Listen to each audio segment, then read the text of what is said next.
Look around you now, not one face is the same. Some black, some white, some Asian, but all flesh and blood. Everyone has a heart that beats and beats all day, and that is what matters now. Not that we all look the same. You gotta believe and reach for the sky. You gotta believe, you won't believe their lies. You gotta believe, you're gonna get stand your way. If there's anything you do, don't hesitate to give us a shout, and we'll try and fix it and rearrange it. Okay, really pleased that I always feel incredibly nervous, and I always spend my time outside the door, but it feels good. So that's an important feeling for me anyway. So if you do need anything, just give me a shout. Okay, George, can I hand over to you, and you're going to sort of lead the evening presentation. Okay, thanks very much. Thank you very much, Joe, and good evening, ladies and gentlemen. It is a good feeling to be here, not just from Joe's perspective, but from my perspective too. I've been here each year this has happened, and I've always been so impressed with the effort that Joe puts into making sure that this is a well-organized and well-oiled conference. And I have some sense of how much work that takes. And I know he's got some good people working with him. Karen, anytime I phone Karen, it's like getting in touch with a long-lost friend. People are so welcoming and friendly and warm.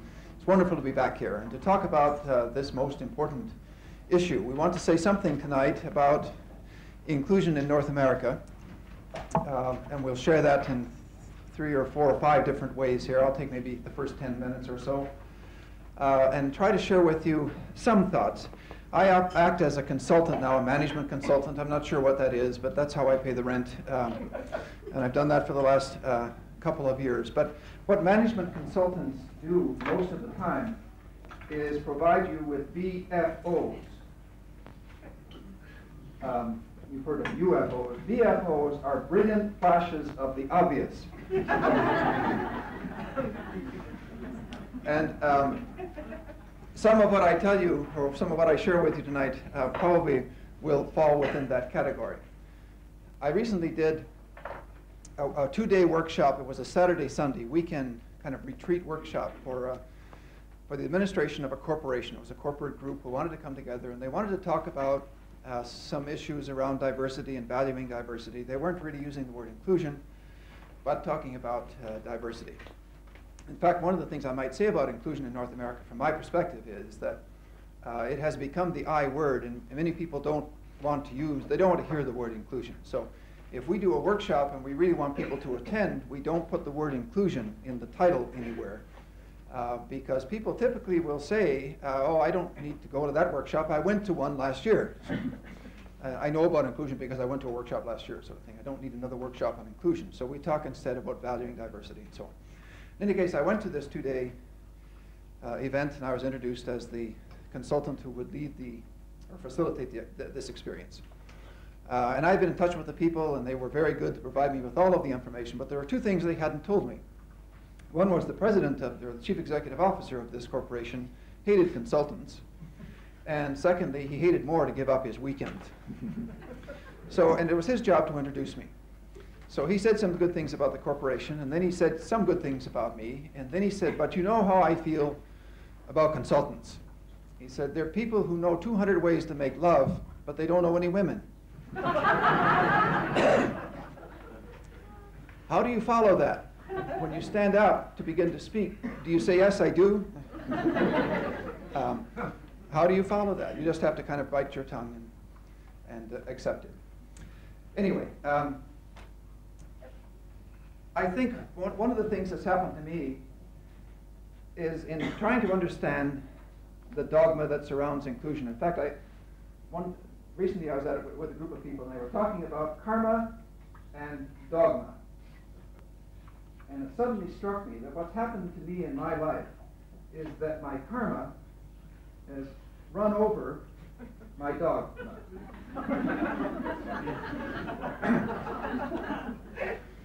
It happened to me in 1992 when I left a school system. Fate kind of got in the way of some things, and I needed to get out of there. And it got in the way of some other things 14, 16 months later, and I needed to get out of there as well. That's a positive. These things, it seems to me, are good issues. I mentioned this morning, very briefly, that inclusion in North America, in my view, is not really happening. There are lots of people doing policy stuff around inclusion. There are lots of people consulting like I am around inclusion. But when you go into schools, as I do, school district after school district, all across the nation, all across the nations, Canada and the United States, I don't see very much change in most places. I see dramatic change in some places. I mean, really wonderful teachers and wonderful families and leaders who have come together to do really inclusive things. They have, in a sense, caught it. They've got it. They understand it, they believe in it, and they're doing it. In most other places, that's rare. Most other places, it is people playing with policy, playing with concepts, playing with ideals. Power is in the way.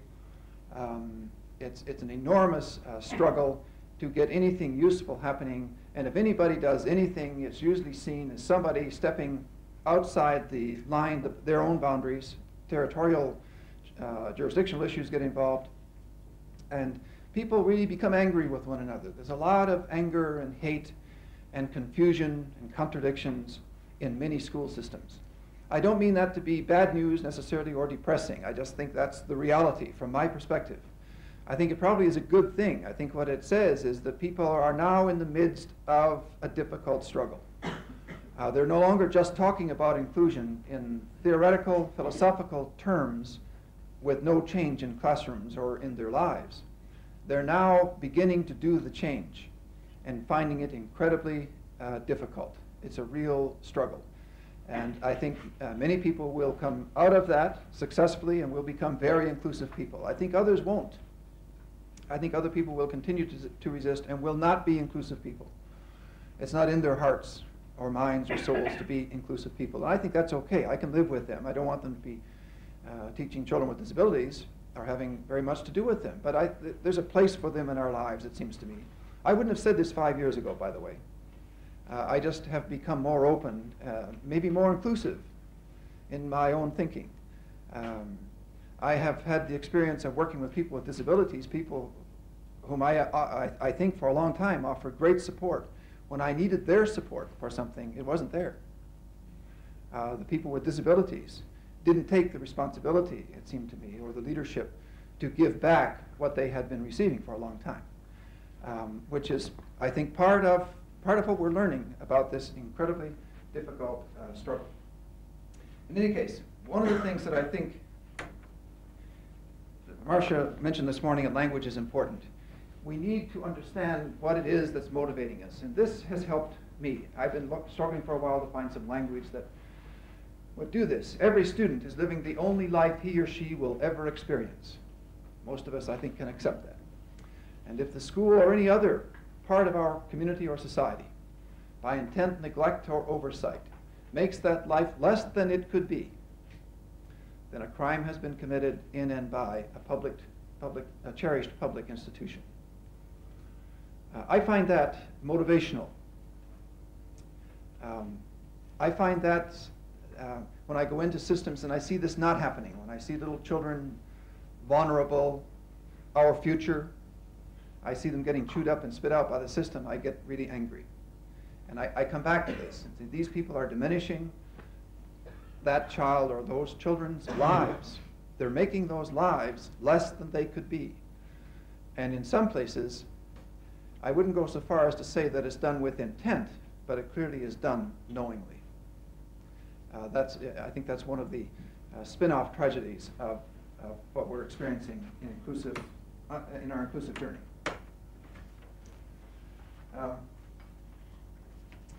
One of the other issues I have found is that people generally are not getting to the depth that they need to get to. That it's as if everything we've been doing is okay and we can now take inclusion and we can stick it on top or insert it someplace into what we're already doing, and then we will be inclusive. We will have done inclusion.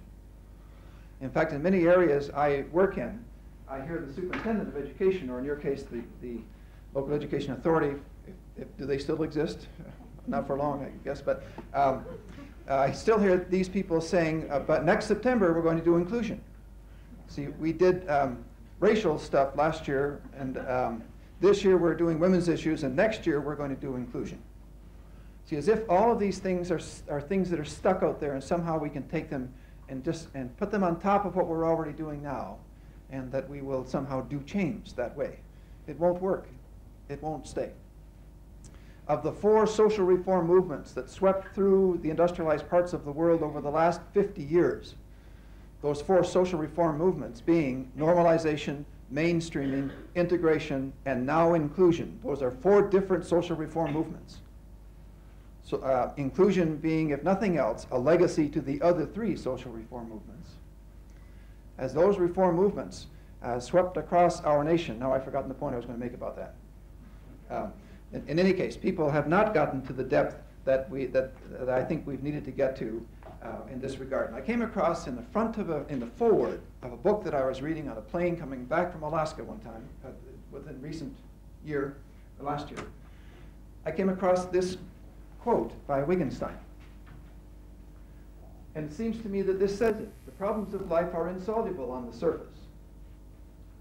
Getting hold of the difficulty down deep is what is hard, because if it's grasped near the surface, it continues to be the problem it always was. And it seems to me that that's what people are doing with inclusion in many parts of North America.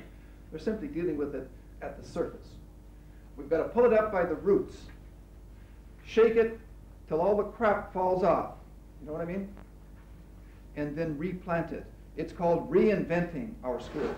It's called reinventing our schools. If I ever became a superintendent again, one of the things that I would do, it would be a condition of my employment, is that I would have the authority given to me by the board up front, not afterwards, but up front, to reduce the administrative ranks within the system to the extent that I deemed necessary, with a floor placed on that as well.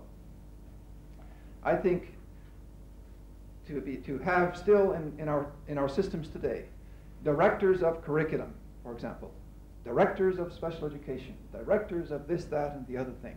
As long as we have those people, tons of stuff gets pumped out that people can't use, and we're wasting money, time, and energy.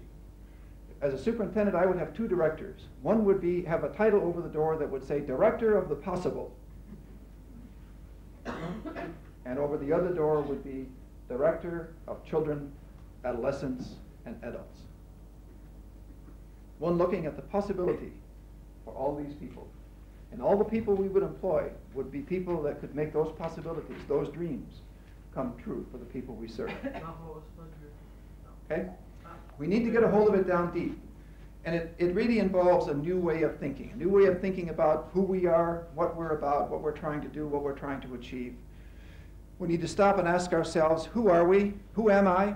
What do I value? And what am I trying to create through the noble efforts that I perform every day?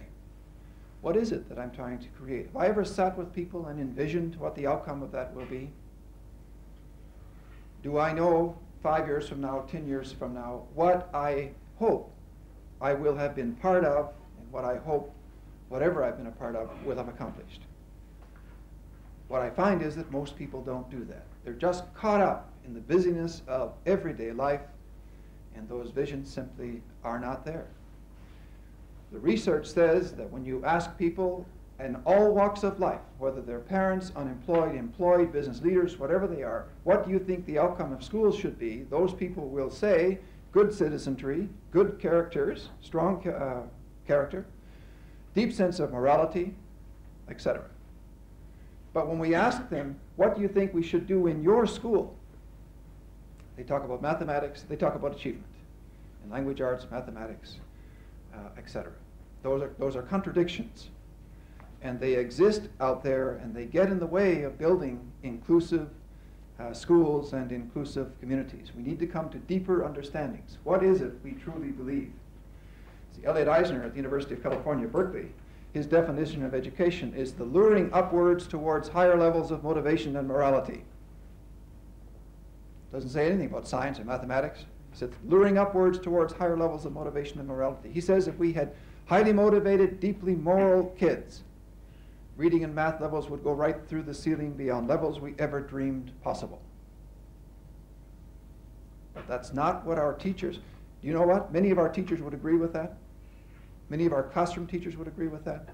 But they don't feel they have the permission to do the things that would in fact accomplish that. And they're right. In most cases, they don't. See, Eisner says that we focus too much on, not that these are not important. The 3 R's are important. It's not to de-emphasize those. It's to put them in their proper perspective.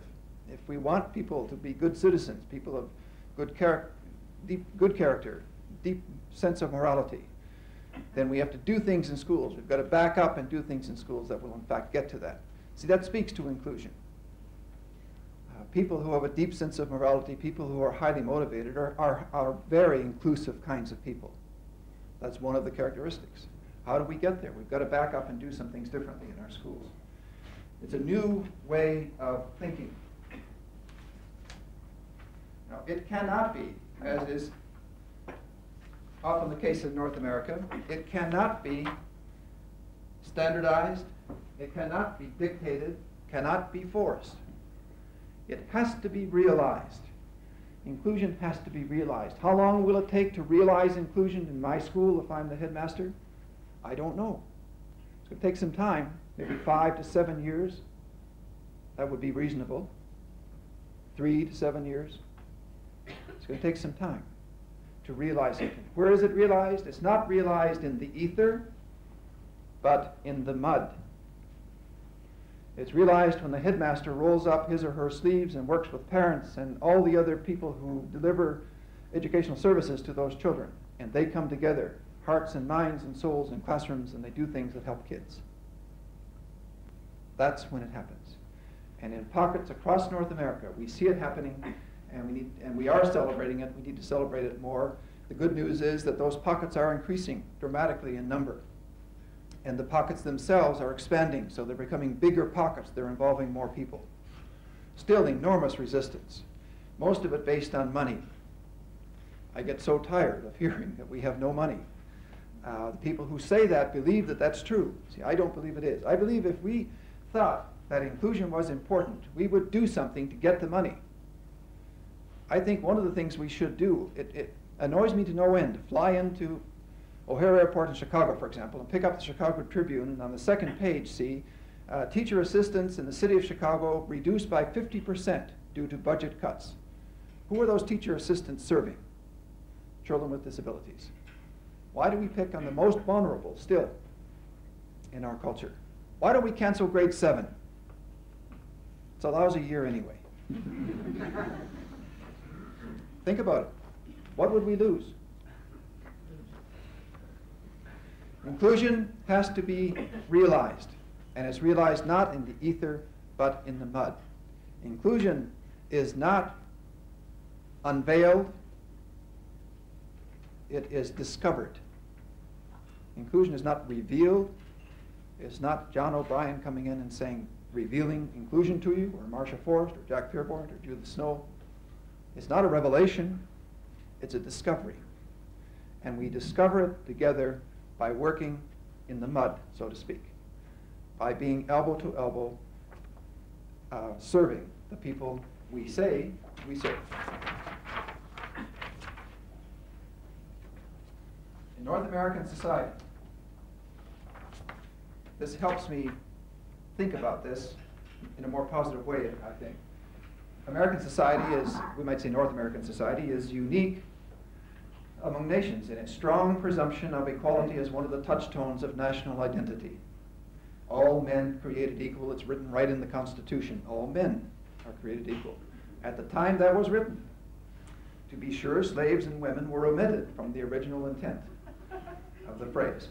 But the good news is that the formulation itself named the continuing aspiration as well as the imperfect reality. It seems to me that that's where we are with inclusion now. We have this continuing aspiration. We have this dream, this vision that we continually aspire to. I hope we continually aspire to. But as we aspire to that dream, we understand and we live with the imperfect realities. Does that help? Yeah. I hope we don't focus on the imperfect realities. I hope we focus on the continuing aspiration. Recognizing the imperfect realities and problem solving them as best we can. Never losing the continuing aspiration. America has prospered with this kind of constitutional thinking. And I think we could prosper in schools as well, with the same kind of thinking. Education is always cast as the means whereby citizens learn to live with one another. It always reflects what a society thinks is important and worthy and necessary, excellent.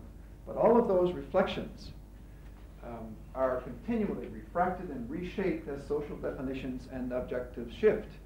We have in the United States 2 pieces of legislation that are very important. IDEA, the Individuals with Disabilities Education Act, which is probably the best combination, the best reconciliation of what we know about human rights and what we know about disabilities in the world. It's a wonderful piece of legislation. It's not being implemented, by the way. Section 612 of IDEA says that a child must be, each and every child must be placed in an ordinary classroom first. And only after it has been proven, with the addition of necessary supports and services, that child cannot benefit there, can the child be removed.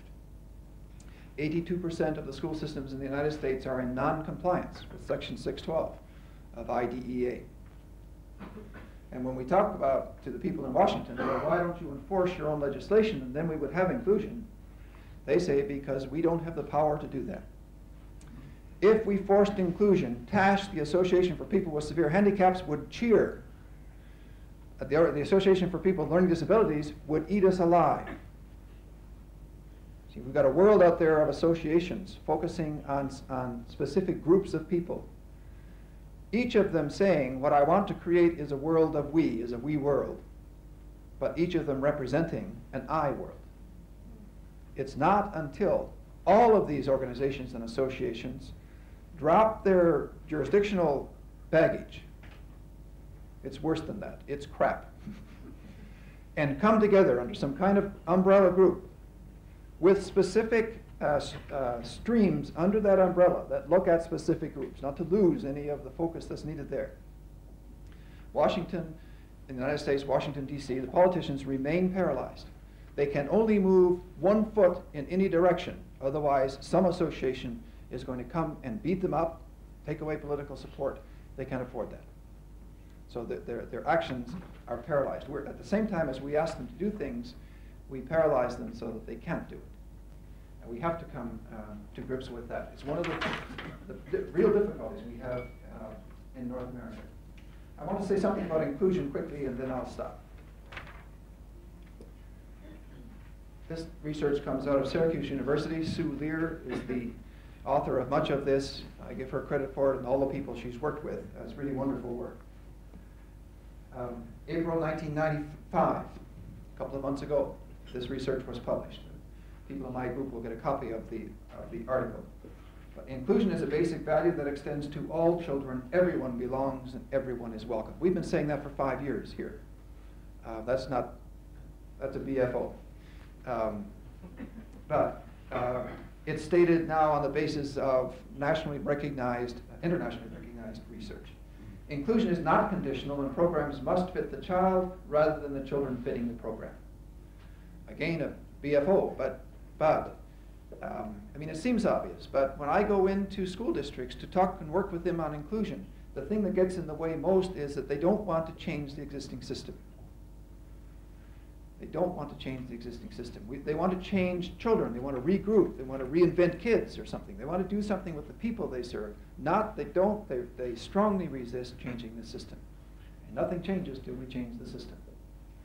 Special education and regular education, general education, have to be integrated, have to become unified systems. Those two systems have to become one. We cannot implement inclusion as long as special education continues to exist. All the experts, the gurus on change, I mean, the jury's in, we know this now. As long as there are competing priorities we cannot successfully implement an innovation. Special education is a competing priority to inclusion. And as long as it exists in any form, it blocks inclusion. Children with disabilities must be full and active participants in school and community, occupying socially valued roles. Again, a BFO. But when I worked in Marshall, Minnesota, with a group of people called Partners in Policymaking, a young woman who lives in a wheelchair, who doesn't have voice, has a brilliant mind, is making 35 cents an hour in a plant because the people who run that plant are still thinking that people with disabilities don't have a great deal to contribute and that they can pay them this under wage, the same kind of wage that they would get if they lived in a sheltered workshop kind of thing. And when I talked to her about why her frustrations and why this is a young married woman in every other way living a fulfilling life with her husband, asked her why she lived with this. She said, if I raise a fuss, they'll find a way to get rid of me. And at least there, I have friends and I'm part of an active community. I'm not getting reimbursed for it in the way I should be, but at least I have that much.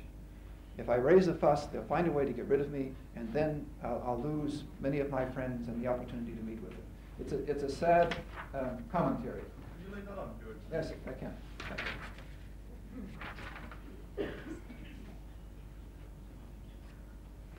And finally,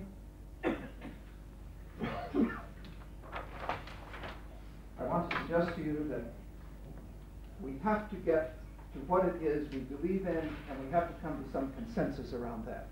We've talked about paradigm shifts for a long time. This is the existing paradigm. Paradigms are ways of looking at the world, and we've got educational paradigms and sexual paradigms and so on. Ways of looking at the world. We thought that we could bring people together and talk to them, and then we could shift from this paradigm to this paradigm. We know now that that won't happen. That there are assumptions and deeply held generalizations that each of these paradigms rest upon.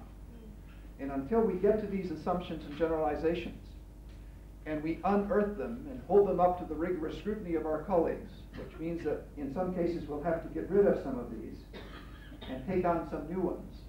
Unless we go through that process, the paradigm shift is unlikely to occur. Until we convince our teachers, until we've done the work with our teachers, unearth their assumptions and deeply held generalizations about what they believe in about education, until we've done that, they're not likely to become truly inclusive people. This is a very difficult process. It's the epistemological work, as the researchers would call it.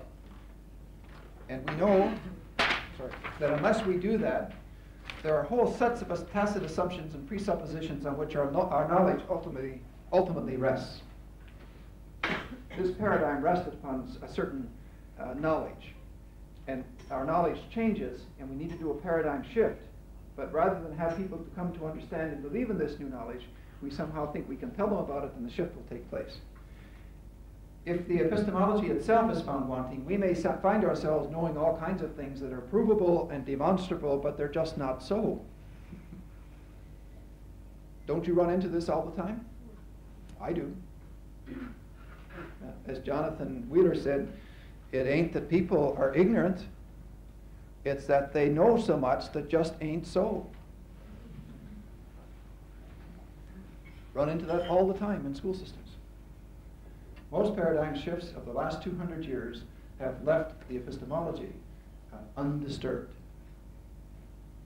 This is the work we have to get to, and this is the kind of thing that we're going to be talking about in the group that Ken and I have talking together. We've got some really wonderful people there who are very experienced in their own rights, and so it'll be much more of a dialogue about where we can go with this kind of thing. But we've got to take the time to do this, and this is a 5 to 7 year process.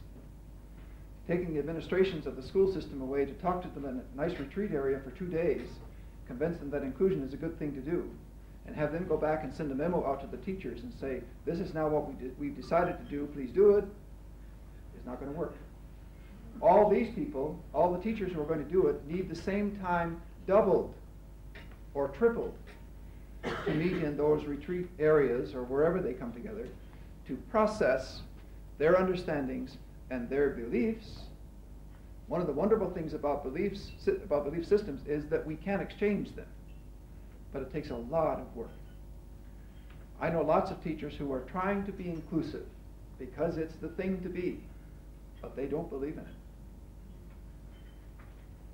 And I think kids get hurt, or the potential for kids getting hurt is pretty high when that happens. And that's happening on a fairly large scale.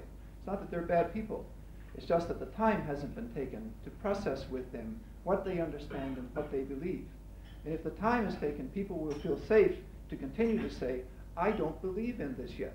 I don't believe that a child who is emotionally disturbed throwing desks out windows at 12 years of age is properly placed in an inclusive classroom. That takes away from the education of all the other kids, they will say. And they're absolutely right. Unless good people come together and see that that doesn't happen. They've got to work with the teacher. They've got to put people in that classroom to deal with the behavior of this youngster. In my view, the youngster must be there because you cannot teach normative behavior in non-normal situations. The child must be there, but we have to have the resources there. So the child is not throwing desks through the window. So the other children are not unnecessarily distracted or abnormally distracted. I think all kids distract one another, so I'm not too concerned about a little distraction. I'm not even concerned about a chair being flung against the wall once in a while. Ordinary kids do that too, and they get really frustrated. It's a way we kind of let out our frustration. Just because a child has a label doesn't mean that when they do it, it's worse. Seems to me we have to be careful with that. But that the child needs to be there, but the resources have to be there as well. So, to end, I've taken more time than I should have. In North America, inclusion in North America is in the midst of a tumultuous struggle, where administrators really don't know which way to turn. Administrators, for the most part in North America, are jocks. They're phys ed people. They're former football coaches. They're not special ed types. Okay? They have a sense that they don't know anything about special education. When parents bring me into Texas at great expense to go to an expensive golf club to have dinner with a superintendent that they pay for after having lots of hot dog sales, my task is to find out from that superintendent how he feels about inclusion. If you know Texas superintendents, good old boy network, they play their cards very close to the chest. It's very difficult to get any information out of them. But what I usually get when I sit down with these people is, you know, I've heard about this word inclusion, and if I'd known we were going to talk about this tonight, we'd have brought our special education director along. You know what I mean? I don't really know anything about that, and I don't really want to get involved in it. We hire people to do that. We'll get them in here. See, that's kind of the stage people are at around North America, it seems to me. It's a tumultuous struggle, slowly progressing forward, but it's going to take you and I, people like you and I, to insert ourselves constantly with these people, to talk about this kind of stuff, to talk about the meaning of diversity, the meaning of curriculum, the meaning of education. How do we define success? Is it the accumulation of consumer goods, or is it to be happy and at peace with yourself and the world? We have to come to grips with some of these issues, and we haven't done that yet. We're in the midst of doing that, it seems to me. And I think the outcome will be wonderful. I think maybe for the first time in 200 years in education history in North America, we will in fact have some real change in education. Real change. We haven't had any in 200 years. Next.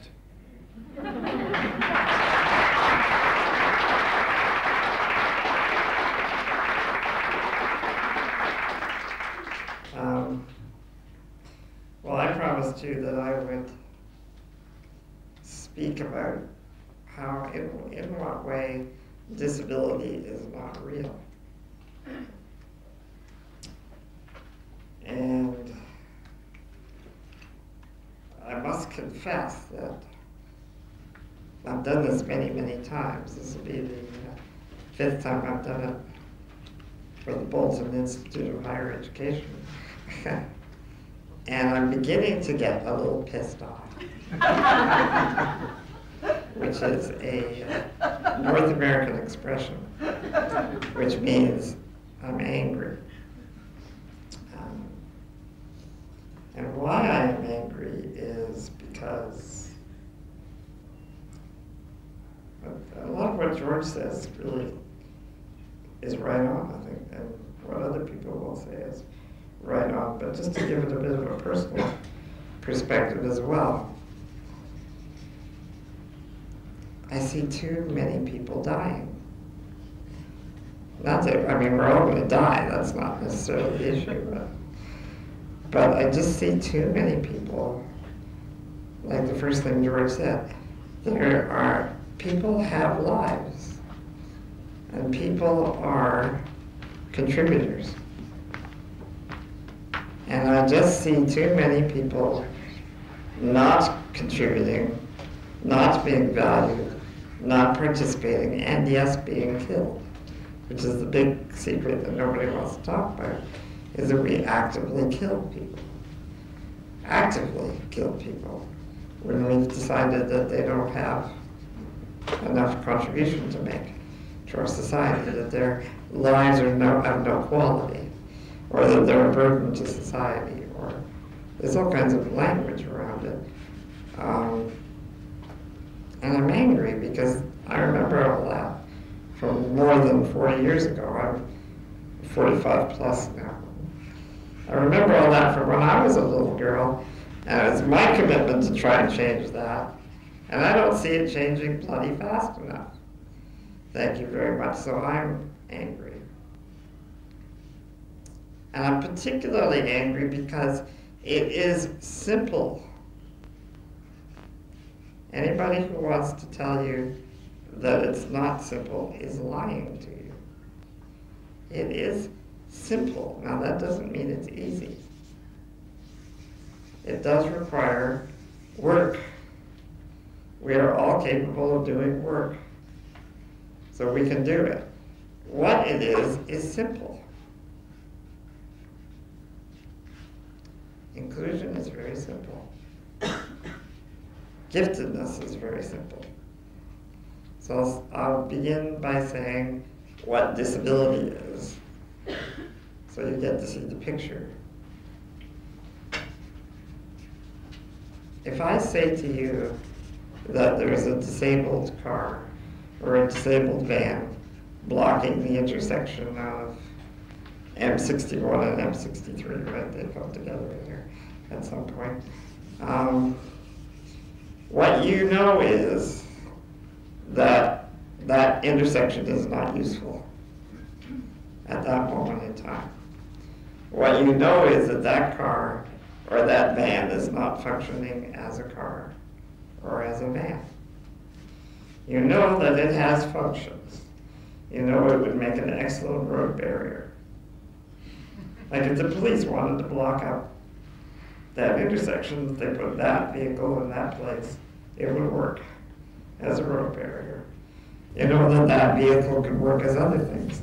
I've seen that vehicle used as a place to sell flowers out of, for example, or similar disabled vehicles used as flower stands or fruit stands. So it's not that the van doesn't have function, but it's not functioning in the way it was intended to function. So when we say that a person is disabled, we are saying that that person cannot function as a person.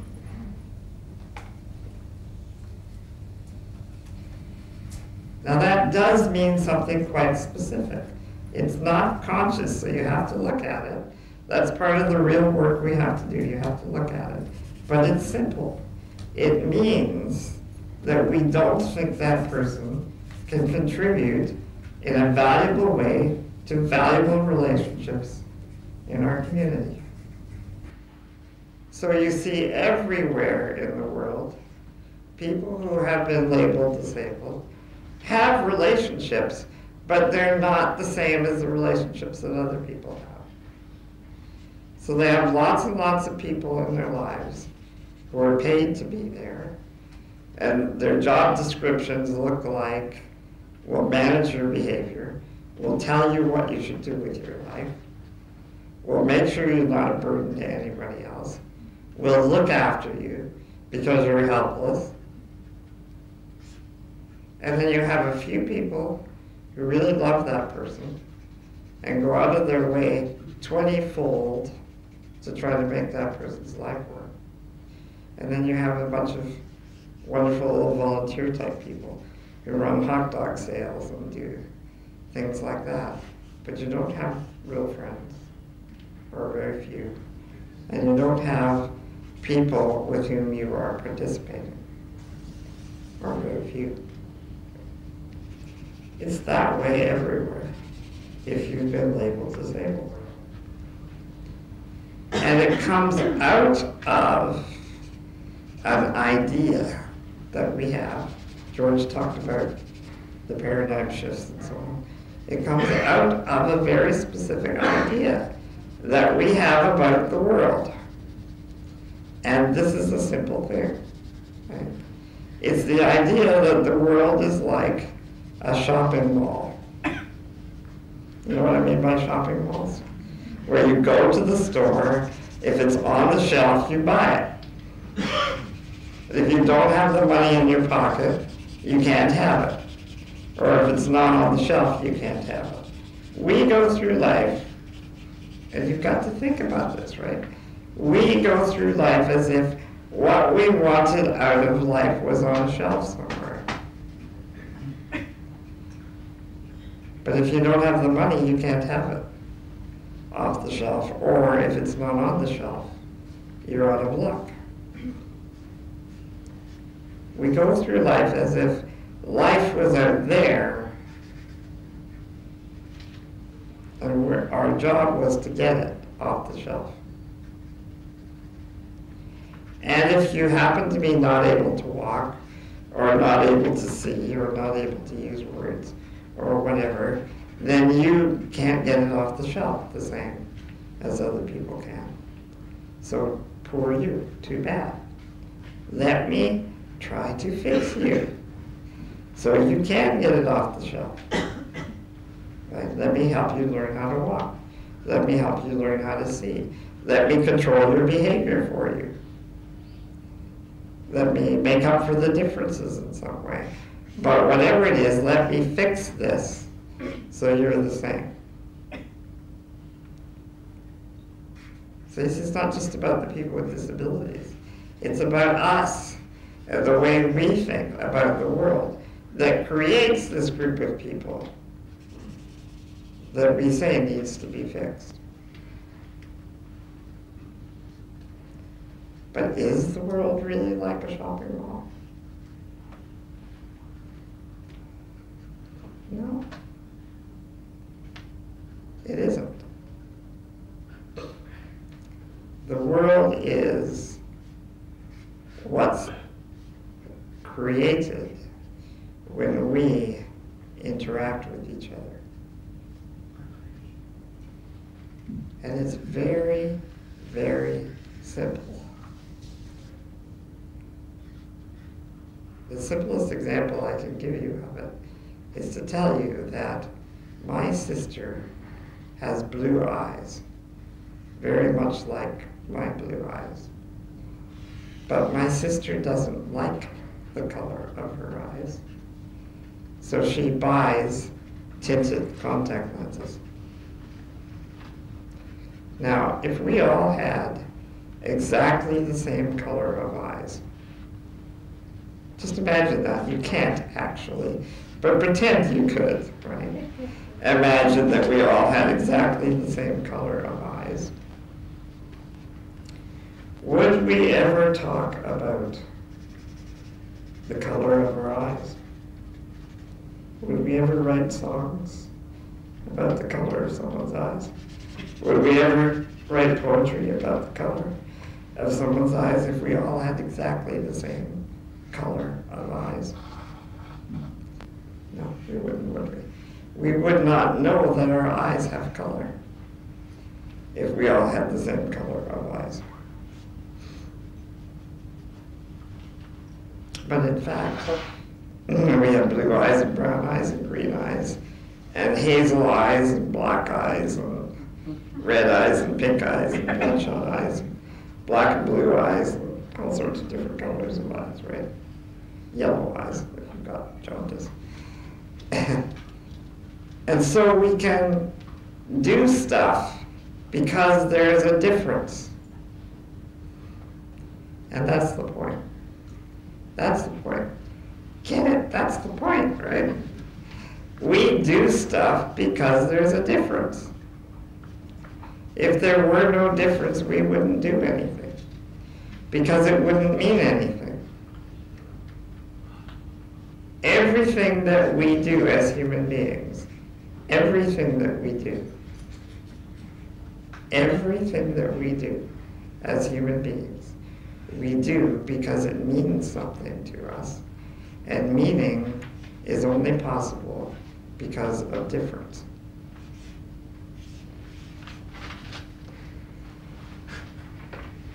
So not only do we write songs and poetry about blue eyes, but my sister changes the color of her eyes to green. Now think of all the people who have jobs and in fact careers because of my sister's desire to have green eyes. They're the people who make the dyes. They're the people who test the dyes. They're the people who protest about how the people test the dyes. They're the people who make the contact lenses. They're the people who make the plastic that makes the contact lenses. They're the people who test the contact lenses. They're the people who make the cleaners and the storage solutions and the storage cases and the packages and the advertisements. They're the people who ship the contact lenses. They're the people who advertise them. They're the people who fit them. So potentially hundreds of people have opportunities, in fact perhaps even careers in North America because my sister doesn't like the color of her eyes. Giftedness is a way of describing the fact that we interact on the basis of difference. And every difference that we have is a potential opportunity for an interaction. And think about it, you are different from the person sitting next to you in hundreds of thousands of ways. Basically in your body, in your experience, in your relationship, in your possessions, and in your interests and dreams. You are different from the person sitting next to you and every other person that exists and ever has existed and ever will exist, and every one of those differences is a gift because it's an opportunity to have a meaningful interaction.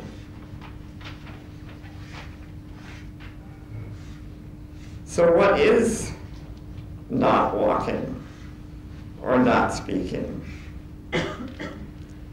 or throwing the chair out the window of a grade 5 classroom or Form 5 classroom or whatever? What is that?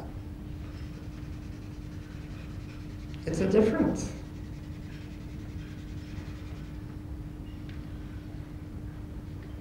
It's a gift. Are there any other gifts that that person has? Of course, because they're different from everybody else in hundreds of thousands of ways. And we happen to be particularly interested in some of those differences, but they're actually just a small number of those differences for that person.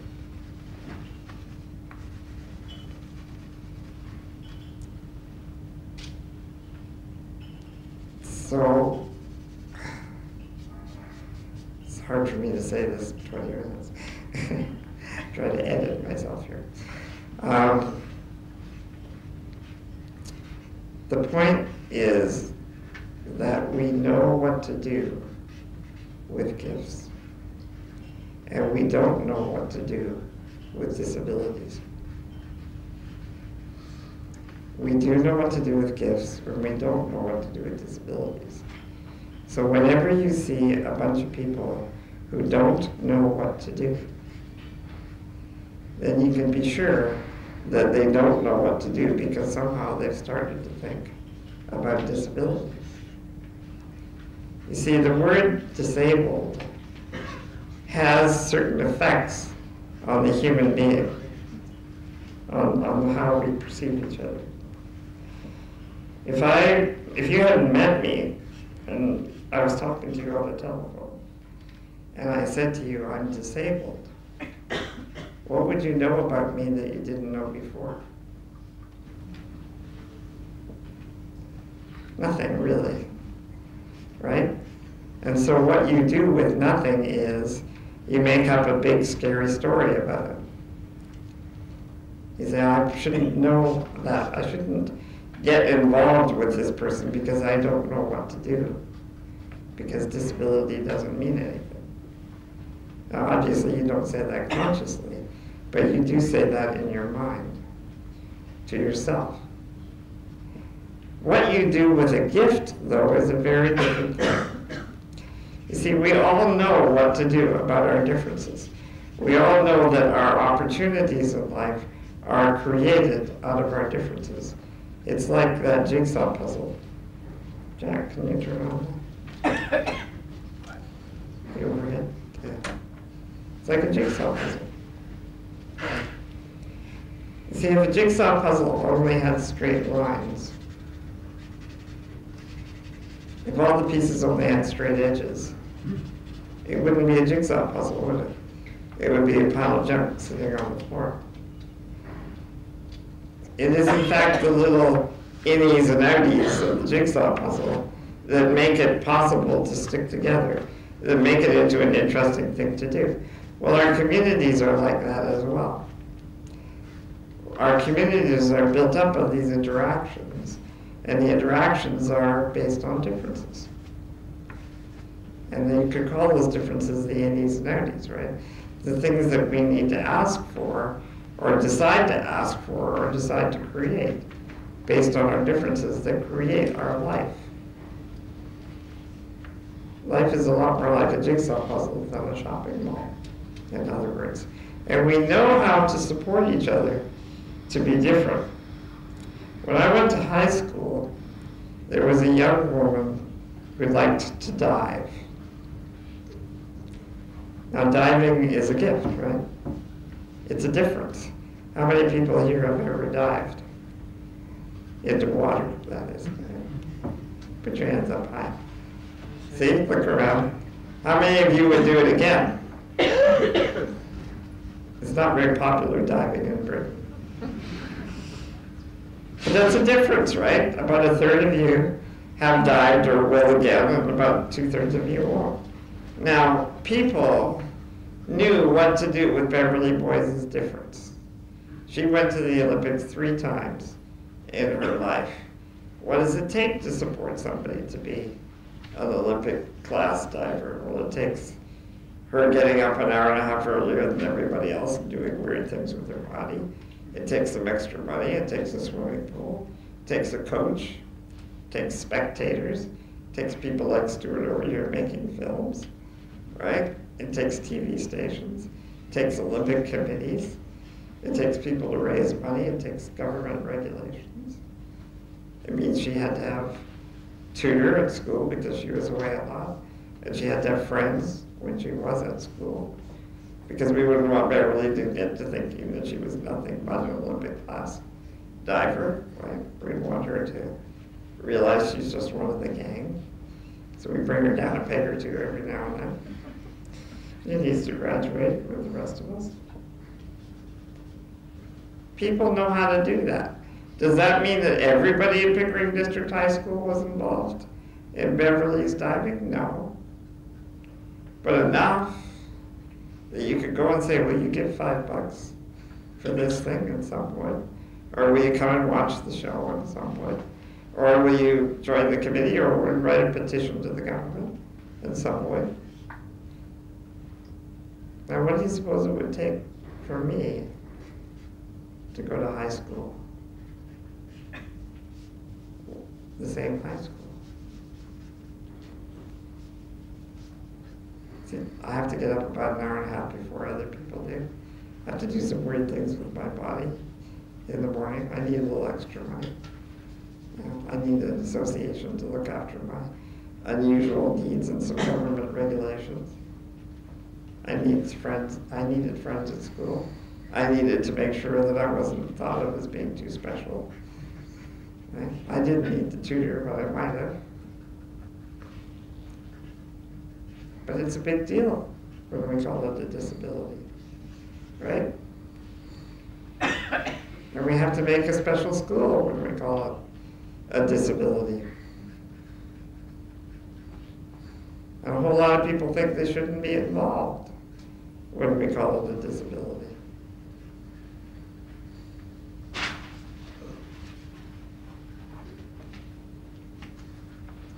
But disability isn't real.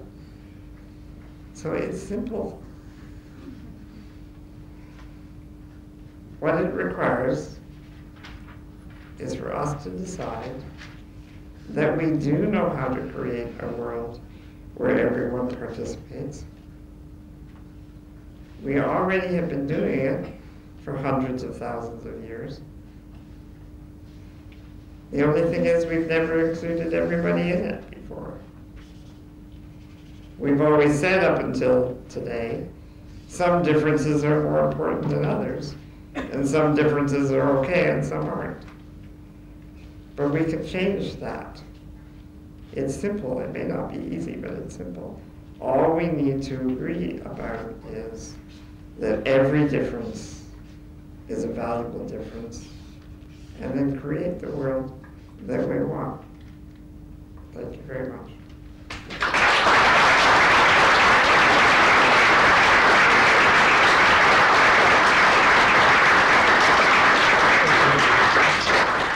There's 3 sentences, so I'm going to say it and you repeat it. Some of you know it. If you know it and you remember it, that's great from last year. We're going to do it really fast, okay?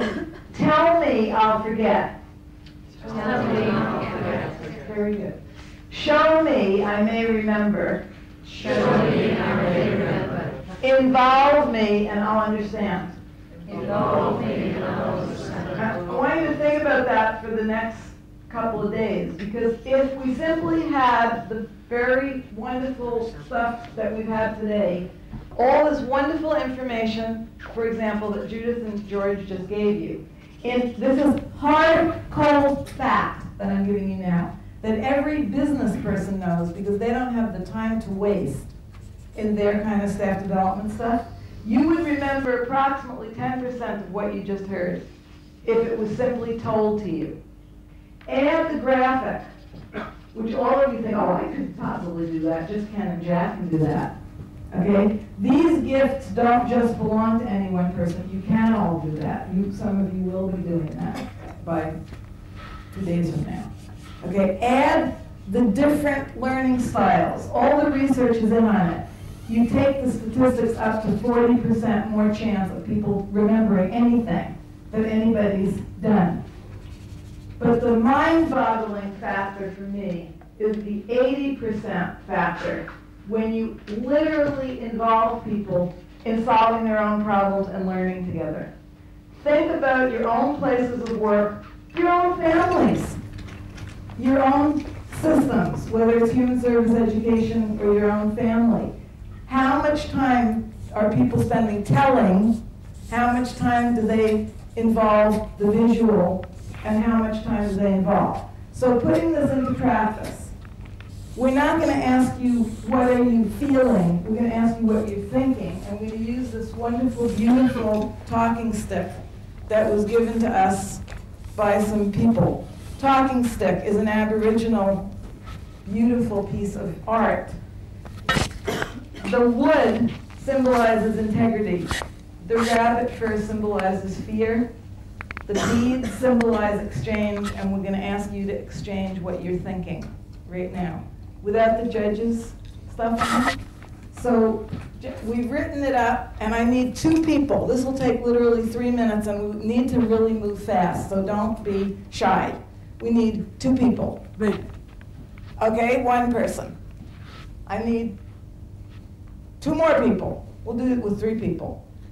Would you like to come up? Good. Okay, we need 1 female person. 1 woman person. Don't be shy.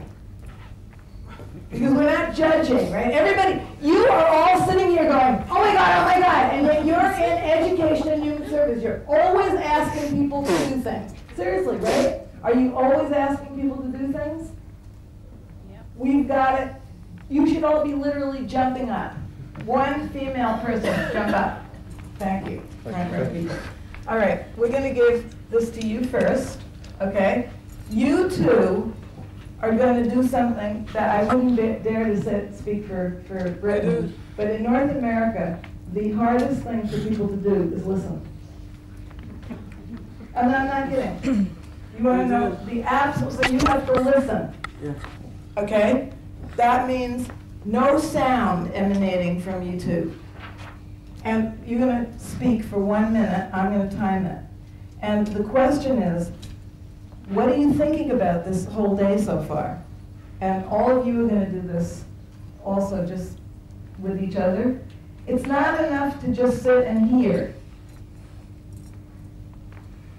You have to speak to each other about what you're thinking about this stuff.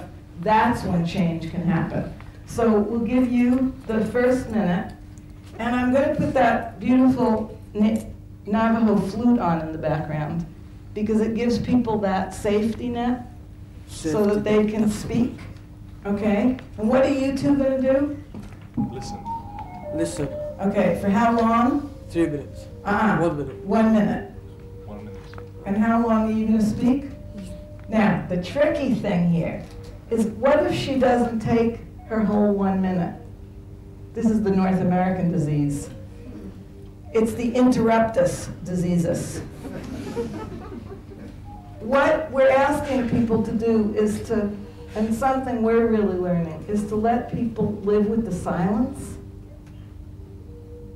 So if she says like 2 sentences and then she finishes, you two just sit it out. Yeah. I will take That's all right. the timing responsibility, okay? So and you have to use the mic because other people won't hear you. It's simply, what are you thinking about? Okay, go. I have to listen. All kinds of things as I'm sitting there. And it's interesting, my mind's just gone blank. I'm aware of something extremely powerful in my hand. I'm aware of something very powerful happening in the room. It's very hard to put a neat sentence on it for you to hear what I'm saying, but perhaps you can pick up that what's happening is pretty powerful. I'm being reminded of what I already know, but I've forgotten. I feel slightly panicky because I've got to try and translate that into my workplace, and that feels like impossible, but not impossible.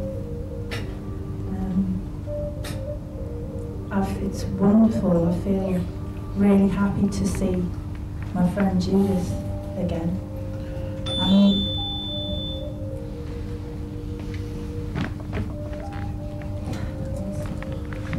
Shall I say?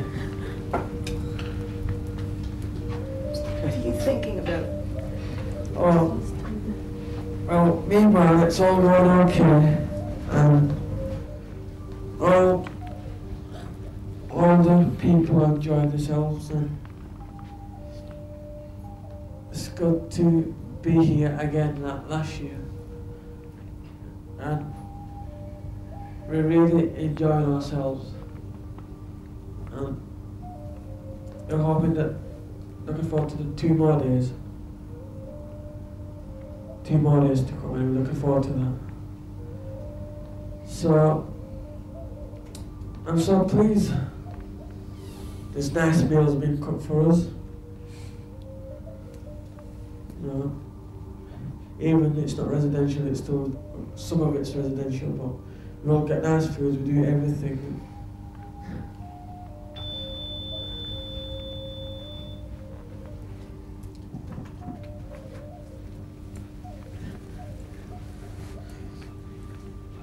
A little nervous, not quite sure what to say. When we were asked to be open, to stand up or open to the possibility of communicating, I folded my arms and slumped into my seat, hoping not to be seen. And I was asked.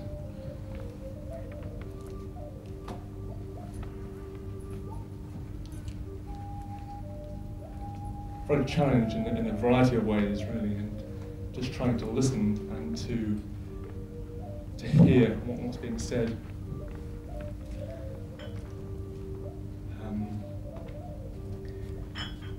So much to learn. A sense that the time is quite short.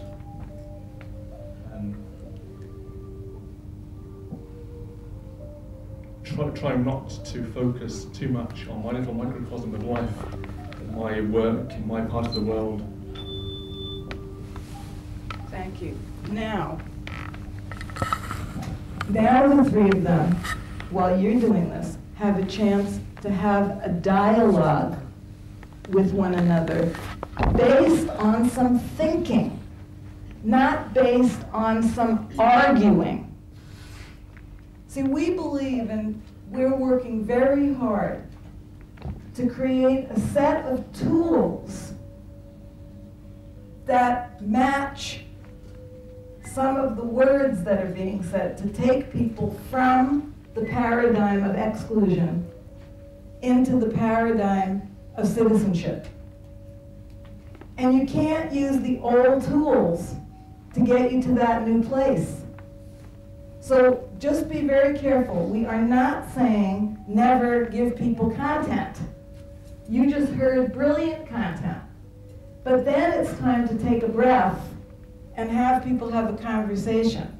So we'd like each of you to get face to face with somebody. This will take 3 minutes. Please do it as quickly as possible. Just find somebody sitting next to you.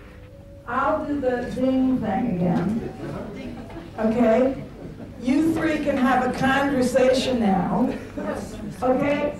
And please, if we do it together, it'll get us somewhere. You need a partner? Did you come last year as well? Okay, just a second. Could everybody just take a breath? Because it's going to be one person, then the next person, then a conversation. Then I'm going to ask you to come back to us because we have a very, very powerful slide presentation that will take you into tomorrow. So these workshops actually have a flow. So the question, focus on the question is, what are you thinking about all of this? Okay, go. 1 minute each. Good. We clarified. 1 minute each. Okay, take a breath again. Let's get. All right, first person.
Okay, stop. Stop.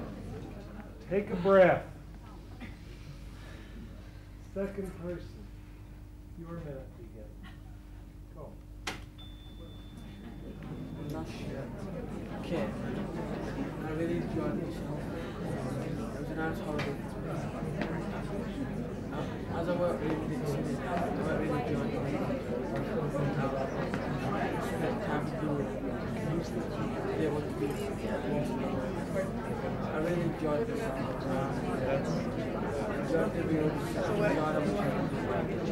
I enjoyed the piece of last night. Really good.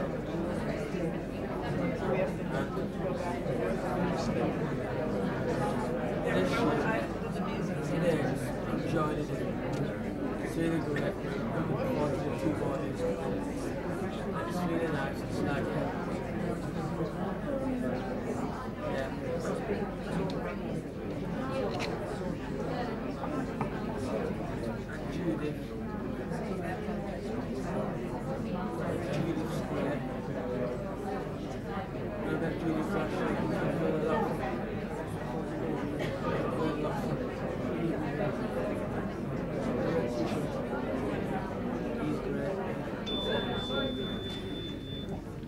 Okay. With 3. Take the third minute. So in the third minute, take a breath. Now you can talk to each other. Oh.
Okay.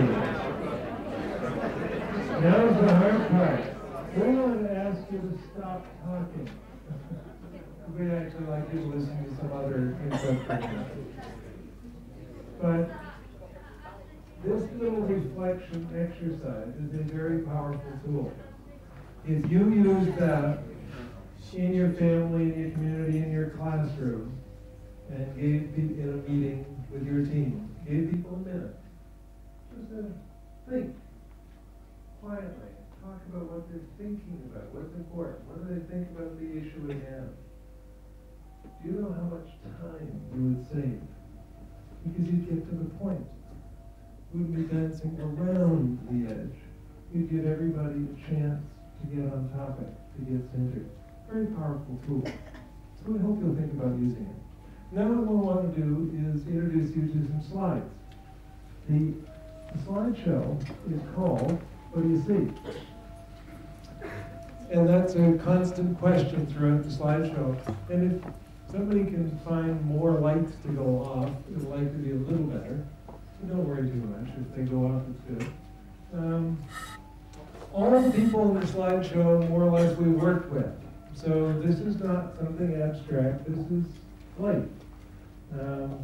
And the question we want you to think about is actually about your own belief system. Because all the slides you're going to see, there are at least 2 possibilities in terms of what do you think about this? And it's like everything else in life. There are at least 2 possibilities, and we'll tell you about some of the possibilities with most of them. So the first image is a young man, and he's in jail. He's doing time. He has hurt people. And the question is more, how do we deal with this? Because the facts are that he's getting out of jail soon. And he's going to come back to our community, our street, our family, wherever. And there are 2 parts to the problem. How are we going to deal with this? How are we going to deal with our own hurt and our own feelings about how do we deal with this person? And what do we do about the issue of how does he deal with the pain he feels for what he's done, if he feels it? How do we deal with that? Do we throw away the key? Or do we begin a conversation that allows us to think and begin a conversation with one another? What do you see? What do you see? Educate the best and jail the rest? 2 largest growth industries in North America, prisons and nursing homes. We're not telling you anything about what you should do. This is what we're telling you about some of the trends in North America. And one of the trends is either education for all or education only for those that don't end up in places like this young man. What do you see? What do you see? There are 4 people. On the far right, my far right, is Marsha. So so we can exclude any commentary there for my safety.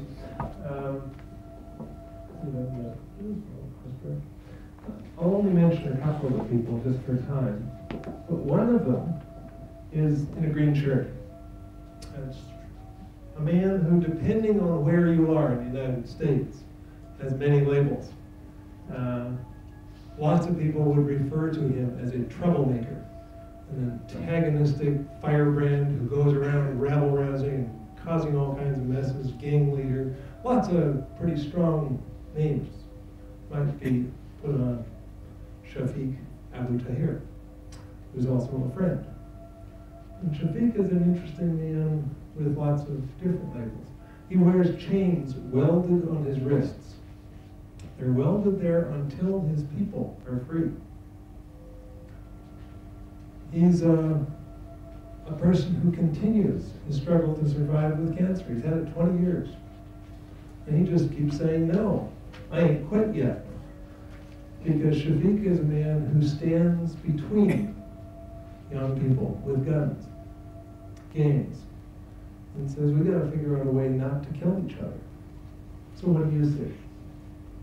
And then on the far left here, you could easily see someone who's just, it's really unfortunate, pathetic, sad. Someone who's sitting in a very, very complicated wheelchair, obviously doesn't have a lot of use of his limbs, can't even breathe. Or you could see a good friend recently passed away, Ed Roberts. Ed was a man until a month ago who nobody could stop. And they haven't stopped him yet. He's just in a different place right now. But Ed created the World Institute on Disability. Never thought small about anything. He's the father of the independent living movement. He was the first graduate student at Berkeley who simply said, I'm coming, tough. And he graduated. They didn't know what to do about it. And a whole team of people followed in his steps. Or you can see someone who lived in an iron lung. Just poor, pathetic crap. But Ed dreamed big. Ed dreamed outrageous dreams. In addition to making a better world, he wanted to swim with the dolphins. They had to invent a floating wheelchair that had a respirator. And he wanted to kiss a dolphin. What do you see? What do you see? And for those of us who are labeled professionals, it's where do we stand? And on whose side do we stand? And we've been challenged with this question over and over again. These are the women of Ontario from the Golden Lake Reserve, near where we live. Do you see sort of a bunch of weird welfare mothers dancing for the tourists? Or do you see the women of Canada who are really teaching many of us by taking their own destiny in their own hands and very selectively choosing the professionals they want to deal with their children, who have a particular value system that wants to educate everyone and sees those children as valued and bright and, as Judith said, gifted children? What do you see? What do you see? You see little street urchins in Dharavi, perhaps the largest slum in the world. It's in Bombay. It's true. They could rob you blind in a couple of seconds. They're very good at it. But you can also see the other truth. These are the leaders of perhaps the largest recycling operation in the world. 4 o'clock every morning, they leave Dharavi and comb the streets of Bombay, 40,000 of them, and gather up every bit of paper and plastic, metal, anything else they can move, bring it back, recycle it, turn it into goods they can sell so they can eat another day. What do you see? What do you see? Well, they're definitely both beefy guys. These were 2 guys, both labeled educable, mentally retarded, all the labels, you know. BD, that's a big one in North America. Behavior disordered. So Tracy said to me, BAD. That was more the term. But the question is, do you see people who can potentially be your allies and advocates, or should they go back and spend their life in an institution? And the next pictures show you what they did by driving people like us crazy, which is they said, if the school boards won't do it, then figure out how to get some resources to go out to the streets of Toronto and to teach these kids how to read and how to write. And so there you see the tutors of a program called Beat the Street. Those two young women were so wonderful because when they got their certificates, they said, gee, now we can finally read our certificates. And they said they went to the Beat the Street school. This was not even supported by the school system. So while we're really waiting for the world to change, and that's one of the big challenges of this workshop, what do we do and who do we serve? They were a challenge because I certainly wasn't used to some of the great outfits. What do you see? What do you see? It's true, it's a couple of people putting in time on a park bench.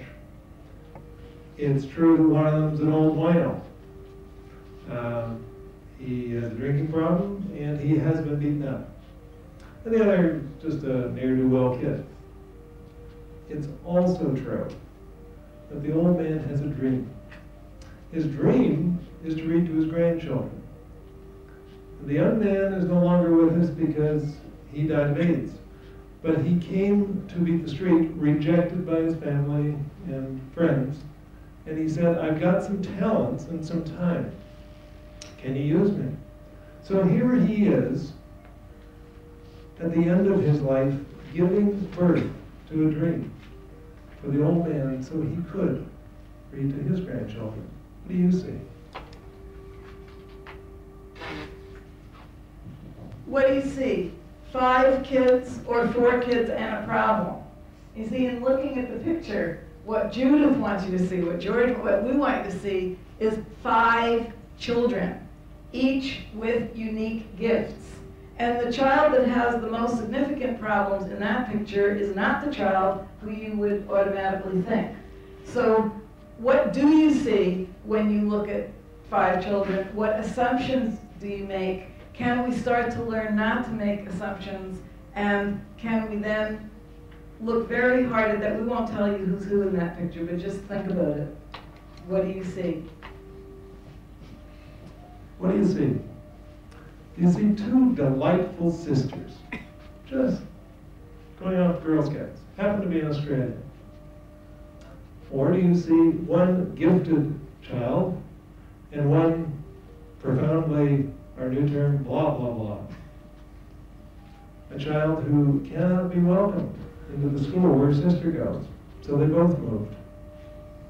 Because all the resources and all the king's men can't figure out that this little child who doesn't speak very well but can sing every word of Joseph in the Technicolor Dreamcoat, and some people label her something other than a wonderful child. What do you see?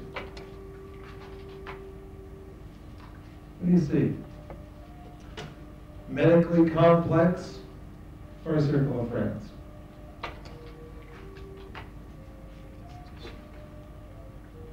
Differences. All kinds of differences.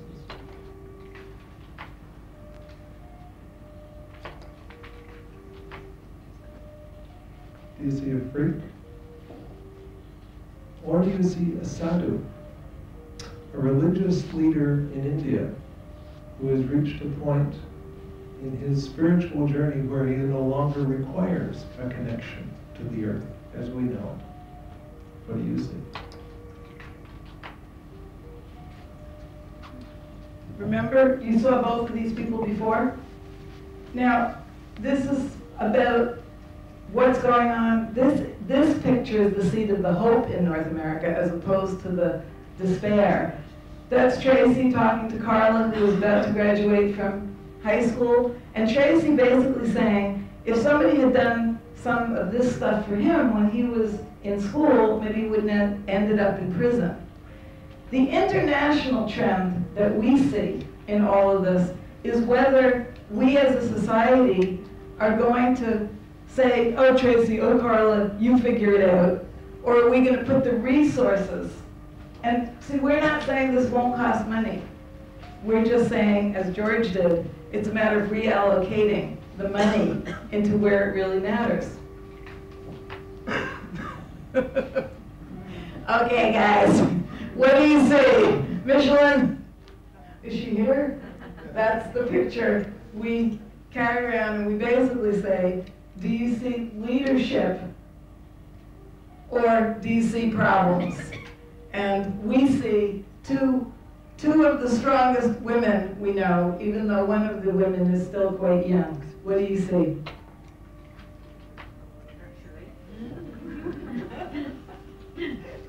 This happens to be in Toronto, and if it looks a little strange, it's because it's two artists. It's Ron and Susan Saytok, and artists are allowed to look eccentric. It's part of their character. What you can't see behind the picture and underneath it is that Ron lost all sight 20 years ago. He was an internationally renowned artist, and he went blind. And he struggled for a long time about whether he should live. And then he opened the Saytok School of the Arts. And he teaches mime and dance and painting. And he's running the Children's Festival in Toronto, Art Festival in Toronto, starting next week. And here he is as an artist in 1995, doing performance art, dancing and painting to music. What do you see? Again, you see a few people that you know, and a lot of people leap to the assumption, oh wow, that's Judith Snow's circle of friends. And wrong assumption. That's Jack Pearpoint's circle of friends.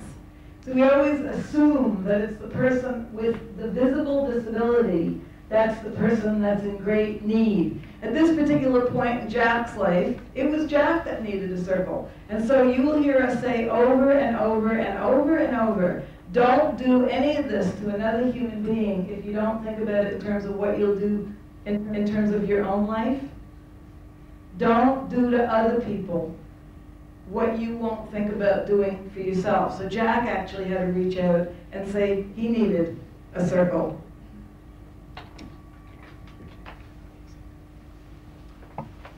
What do you see?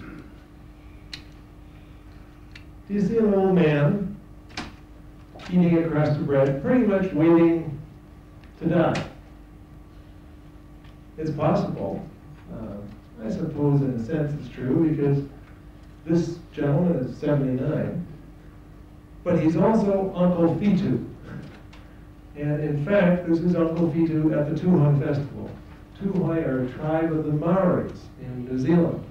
And Uncle Fitu is one of the leading spiritual elders of the Maoris. And what he's doing is sitting at a festival in the mountains, listening to 5,000 Tuhoi Maori singing and dancing to celebrate their language and their culture. They're reteaching the children what has been lost. They're reviving their culture, their language, not so they can be separate, but so they can be part of their nation as full citizens on their own terms, not our terms, their terms. They want to be full citizens, but they have to do it this way. A lot of us have a lot to learn. We need to listen to the music. We'd like you to really just listen to this music for a minute.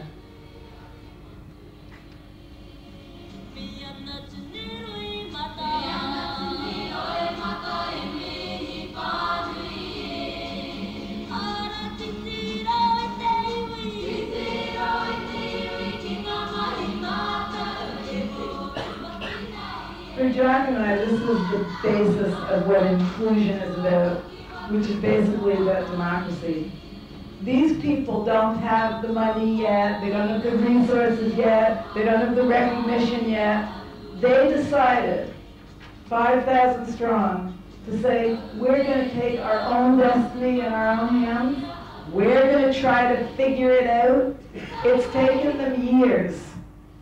And as simple as Judith said the message is, that's as hard as it's going to be to make that reality happen. But we know it's possible, we know you know it's possible. We just wanted to give you the sound that goes with the photograph. You gotta know that all those children were bad, retarded, and all the other labels. And suddenly they became bilingual, performers, proud, and better students. What changed? What do you see? And so we end with 3 slides. This one is it's a beautiful slide. In fact, just recently we've been with people who knew exactly where it was, which is a very unusual experience for us. It's Pun Hill in the Himalayas in Nepal. And the sign there says Superview Lodge. I know you are having difficulty reading it. It's because of the fog. We are acutely aware of this because we hiked 3.5 days to get to this lookout. This is the lookout for Machu Picchu, which is reputed to be one of the most beautiful mountains in the world. It's in the Himalayas. And if you can just imagine, it's right there. This is the spot. And you stand here, and it's just out there. Now, the reason for the slide is that we understand that lots of you have done the 3.5-day trek. You've done it all. You've done everything you know how to do, and you've done it the best you know how. You've done it all. And here you are at Superview Lodge. And what do you see? You see the fog, just like we did. And so there are 2 lessons. One is, when you get there and it's foggy, it's going to take time. If you wait a little bit, Machu Picchu came out for us just for 20 minutes. But see, once you've seen Machu Picchu, it's okay. You can go back. Because it's embedded in your consciousness. And the invitation for these 4 days, we talked about in our little jigsaw. It's faster if you know what it looks like. Well, we hope we can invite you to create, to discover, to invent your own personal Machu Picchu, so you know what it is you're looking for. And then when it's foggy, you can just wait a bit, and you can spot it all by yourself.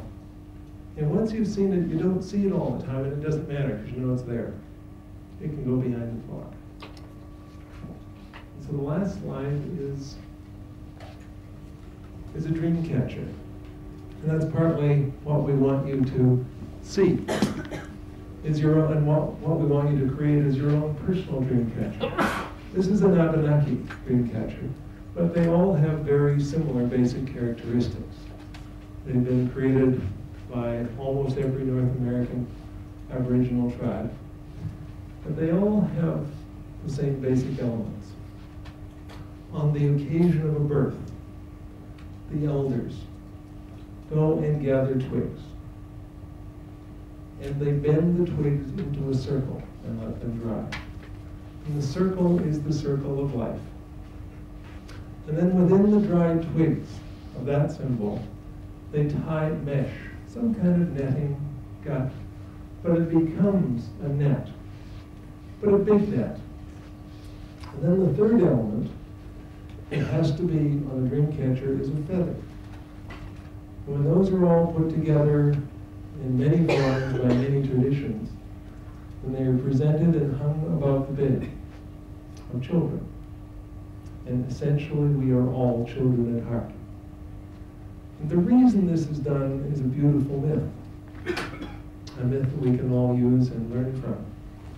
And the myth is that when we hang a dream catcher above our bed, it is an acknowledgement of a deep truth.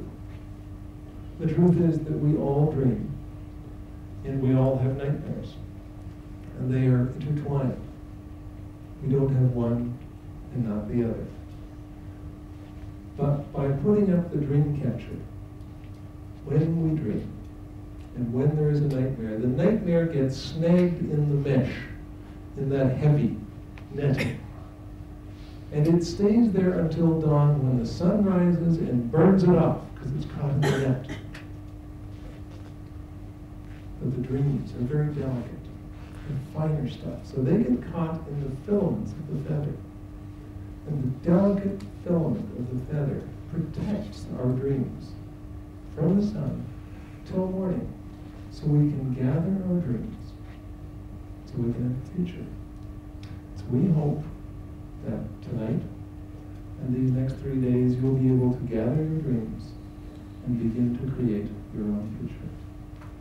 And so we're going to end with this lovely music again in the background, and we'd like for you over dinner to ask each other which slide struck you and why. And I want to just leave you with the most wise piece of advice that was given me by our friend Rosemary Didwad, who passed away a few years ago. And she said, and I say this to you as advice for the rest of this workshop, I don't give much advice, but this one was great advice to me. She said, stay away from negative people. Everybody can sit and whine about how bad things are. We know that, some of us. We know that the state of things is not very good. That's the truth. Then the issue is, what are we going to do about it?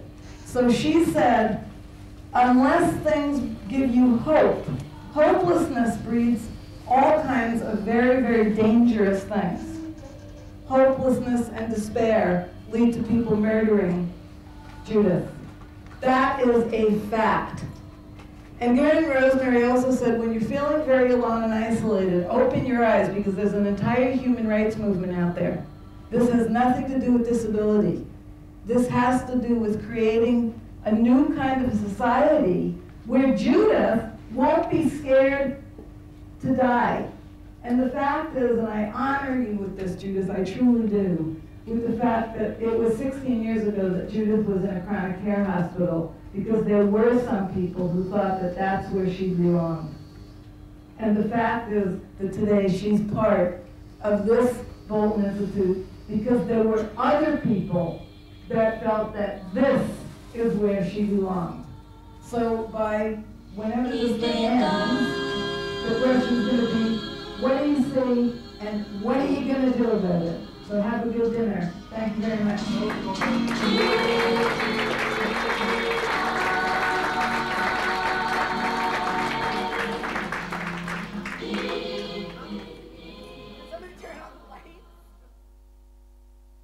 Okay, could I start off by introducing Richard? Richard will probably be known to many people. Richard is, I would say, probably one of the most active people, one of the most active teachers, certainly, who's been very instrumental in bringing about very, very positive change and certain challenging existing systems of segregation. The games, the Olympic Games that we still celebrate, were a celebration of those who were perfection, and everybody else who wasn't really valued at all. And certainly in Roman and parts of Roman society, disabled people were thrown into the Circus Maximus to be crushed beneath horses' hooves. In parts of Greek civilization, they were taken, they didn't gain citizenship for the first 7 days, which allowed their parents to decide whether or not they should live if they had imperfections. So these were deep-rooted things. The Egyptians had a slightly more liberal attitude, particularly for certain impairments, and certainly people of diminutive stature in Egypt were given demigod status. Others were existed with. But these were very strong images that came down to us through culture. And the next blossoming of culture that we had in Europe after the medieval period, and there are all sorts of things you can trace through that, was the Renaissance. This is Federico, the Duke of Urbino, Pier della Francesca painting, very famous. He's there, and you can see in the background all the wealth that he owns, but it's interesting that he's sideways on, and the reason he's sideways on is he had a facial disfigurement on the other side, and was never painted. Another picture of him, sideways on again. He was never painted frontways on. And there are parallels with this with, for instance, President Roosevelt, who got polio in 1921 and would never be pictured anywhere, and you will not find a picture of him in a wheelchair, because he was a wheelchair user. So this is a pattern that goes right through our society. If you're powerful, then you can't be seen to be disabled. And in medieval church architecture, we find the dispossessed here, we have the hunchback in quotes, out on the edge of the church, never around the altar. We always had gargoyles, which were after all pictures of people with deformities and impairments around the outside of the church. If you look at the altarpiece was always people with absolute bodily perfection. And so this message has been coming down to us. Sometimes we had parables, which this is the parable of Lazarus and Dives. Dives, the rich man who ate too much and therefore wouldn't go to heaven, whereas over here we have Lazarus dying of leprosy, I think, and the angel going to take him up to heaven, but Dives wouldn't give him the food from his table. And here we have the dogs licking the sores. So there's a strong message in early Christianity about charity, about it is much easier for someone who's a penitent sinner and gives up their wealth to get to heaven than a rich person. But of course the world was about mammon and not about God, and so the rich people triumphed. You might get pie in the sky when you die, but you certainly didn't when you lived. This pattern goes on. Here we have the parable of Francis of Tours meeting a poor, wretched, disabled person and giving him half his cloak. There's a better picture of it here outside the city. And notice here the disabled person with his legs bound up. They were not allowed within the city walls, disabled people in medieval Europe. They had to go outside. And particularly at the time of the Great Plagues, there were large numbers of people who were blocked out of the cities. And people who thought that they were getting the vengeance of God, because that's how it was described, went round Europe beating themselves in great hordes of up to 50,000, the flagellists, because they were trying to stop themselves getting the plague. These were the ideas that people had. They didn't have any scientific understanding of society, and so they had myth and superstition, which they had inherited from previous generations of people. There were some odd exceptions. This is a Masaccio painting, one of the only ones you'll find from southern Europe in the Renaissance that actually has a disabled person in it at all. It's the only one I've been able to find. It's a close-up of one of the disabled people. Notice these sort of wooden arm crutches and leg crutches that people walked around on. Wheelchairs were not invented till the 18th century. So that was how you got about, if you lived. The theme of the penitent sinner is a very strong one, both in northern and southern Europe. And at the time of the Reformation, with the Protestantism taking over in northern Europe, particularly in Holland and Germany, this was a very strong theme as well. And part of that theme was that you should give charity to the penitent sinners, and that in fact at this time these are lepers. Leprosy was very rife throughout Europe from 1400 to about 1700, so much so, and there are very many parallels with HIV and AIDS. People had to go and live in separate cities outside of Amsterdam. There was a separate town where all the lepers had to live. They had to wear a white headband, this is in 15 to 1600, to identify themselves. And when you went to The Hague to be identified as a leper, you lost all your worldly property, and the only chance of redemption was to go around and be a penitent sinner all over the roads of Europe. They had the bell to warn people and the begging bowl. There were other parables. This was The Blind Leading the Blind by Bruegel. A message to people, really, moral messages using disabled people, representing them as if you strayed from the path of moral righteousness, this is what would become of you. These are Beggars by Peter Bruegel. There were lots of disabled people around at this time. There had been endless wars, and either, if you got any injury, you got infected. The only way they could deal with the infection was to chop off that limb, and then you didn't have a very good chance of survival. But that's why there were so many people wandering around with all sorts of protheses. They were also used as a a comment, a political comment on the state in Holland. Here we have beggars with foxtails, which was a mark of disrespect attached to them. Another leper leaving home and all his family once he'd been diagnosed. Here more beggars with foxtails dancing around as figures of fun. There was a more sympathetic treatment by people like Rembrandt, and perhaps that's because he had personal experience of impairment. His father was blind, and so he made really interesting studies of some of the beggars and lepers who were wandering the streets. This perhaps based on his own father, biblical picture, and this one. But these were rare. Usually it was a political cartoon of some sort, or a comic characterization. This one, which I don't think you can see very well from there, so I'm going to put it up on here, dates from around this time. And I think this is quite interesting. You've got to remember, with the invention of the printing press, for the first time from 1500 onwards, although the vast majority of people in Europe couldn't read, they could look at pictures, and therefore the cartoon became a very important means of mass communication. And this is a moral cartoon which tells you about the dangers of love. I think it's a date of 1600 on this one. Hang on, got the wrong one up first. There we are. Let's go for number one and get it right. Here we have the lovers in sort of a Garden of Eden type situation, just kissing each other. That was their sin. You're not allowed to do that. And then what happens here, we have the devil and his henchmen pouring boiling oil on them, and down here, please note the crutches, that the end result of this is impairment. This is your moral judgment. But it doesn't end there.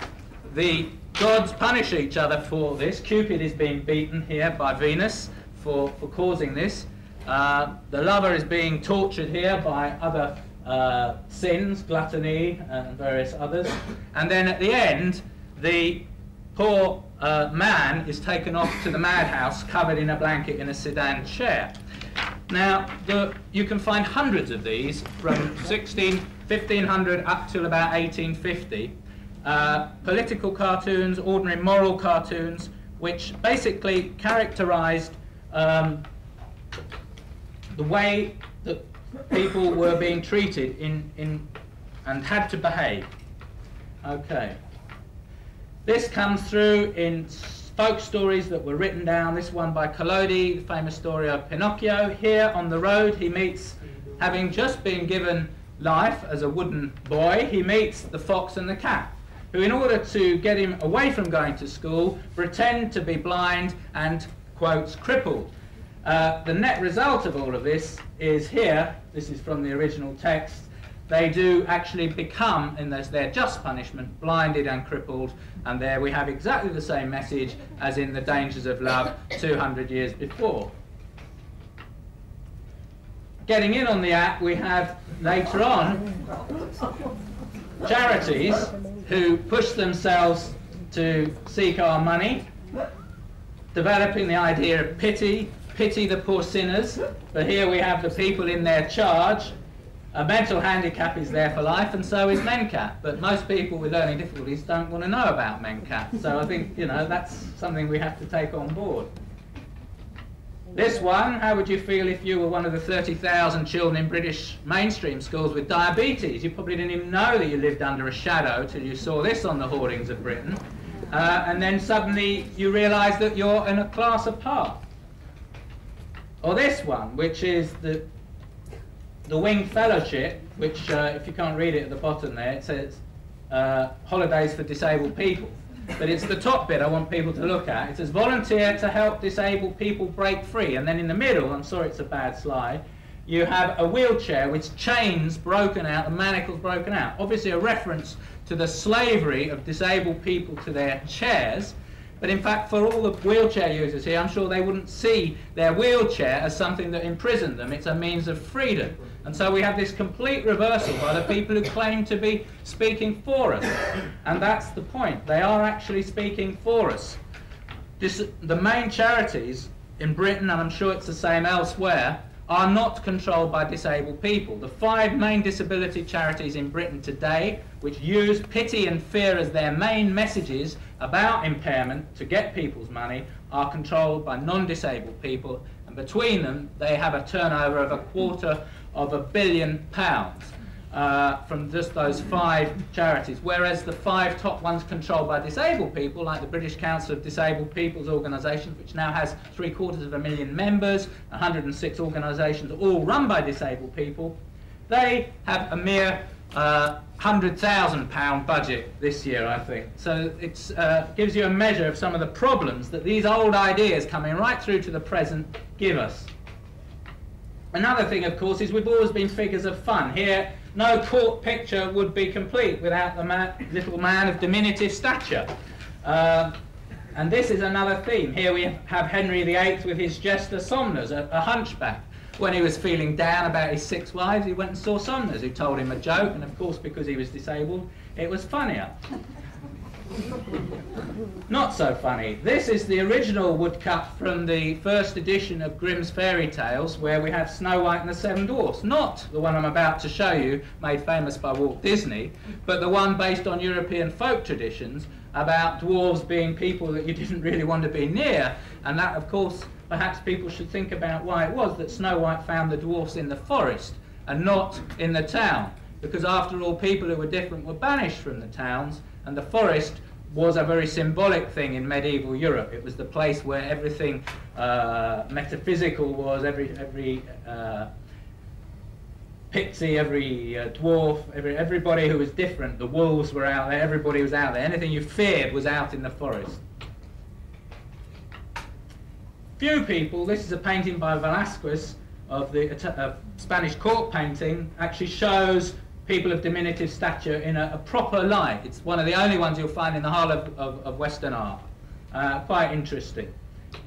Almost members of the court family there. But the general pattern here, we have a famous painting by Hogarth, where the rich and powerful came to Bedlam, which is, if you ever want to know where it is, it's now the Imperial War Museum in London. They used to pay a penny to come in and watch the mad people rushing up and down, and this was seen as great jest. And of course, Hogarth's 7 Prints, again the same message. The rake had gone from the straight and narrow. His punishment was to end up in Bedlam. Here we have Rumpelstiltskin, who many children will become acquainted with when they're 3 or 4 in the fairy tale. This little person of diminutive stature, quite bitter and twisted. Or here, an Indian folk tale about the 4 deaf men, which is all about how funny it is that you can make jokes about them. And unfortunately, many of our bilingual classes in Britain, they buy these sorts of books and thinks they're doing a great thing because this is a traditional Indian folk story. But it still has problems for other people who are oppressed by it. Right, a couple of little vignettes that I want to talk about here. For children, representation of disability from an early age is characterised by pirates and witches. Here we have Treasure Island.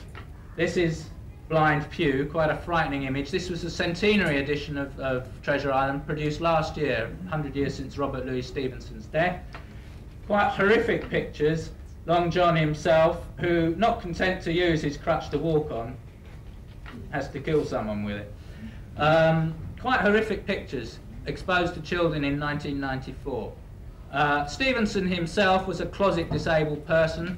He couldn't actually own up to it. He couldn't do his job, which was being an advocate, so he had to go off and live on a tropical island because of TB.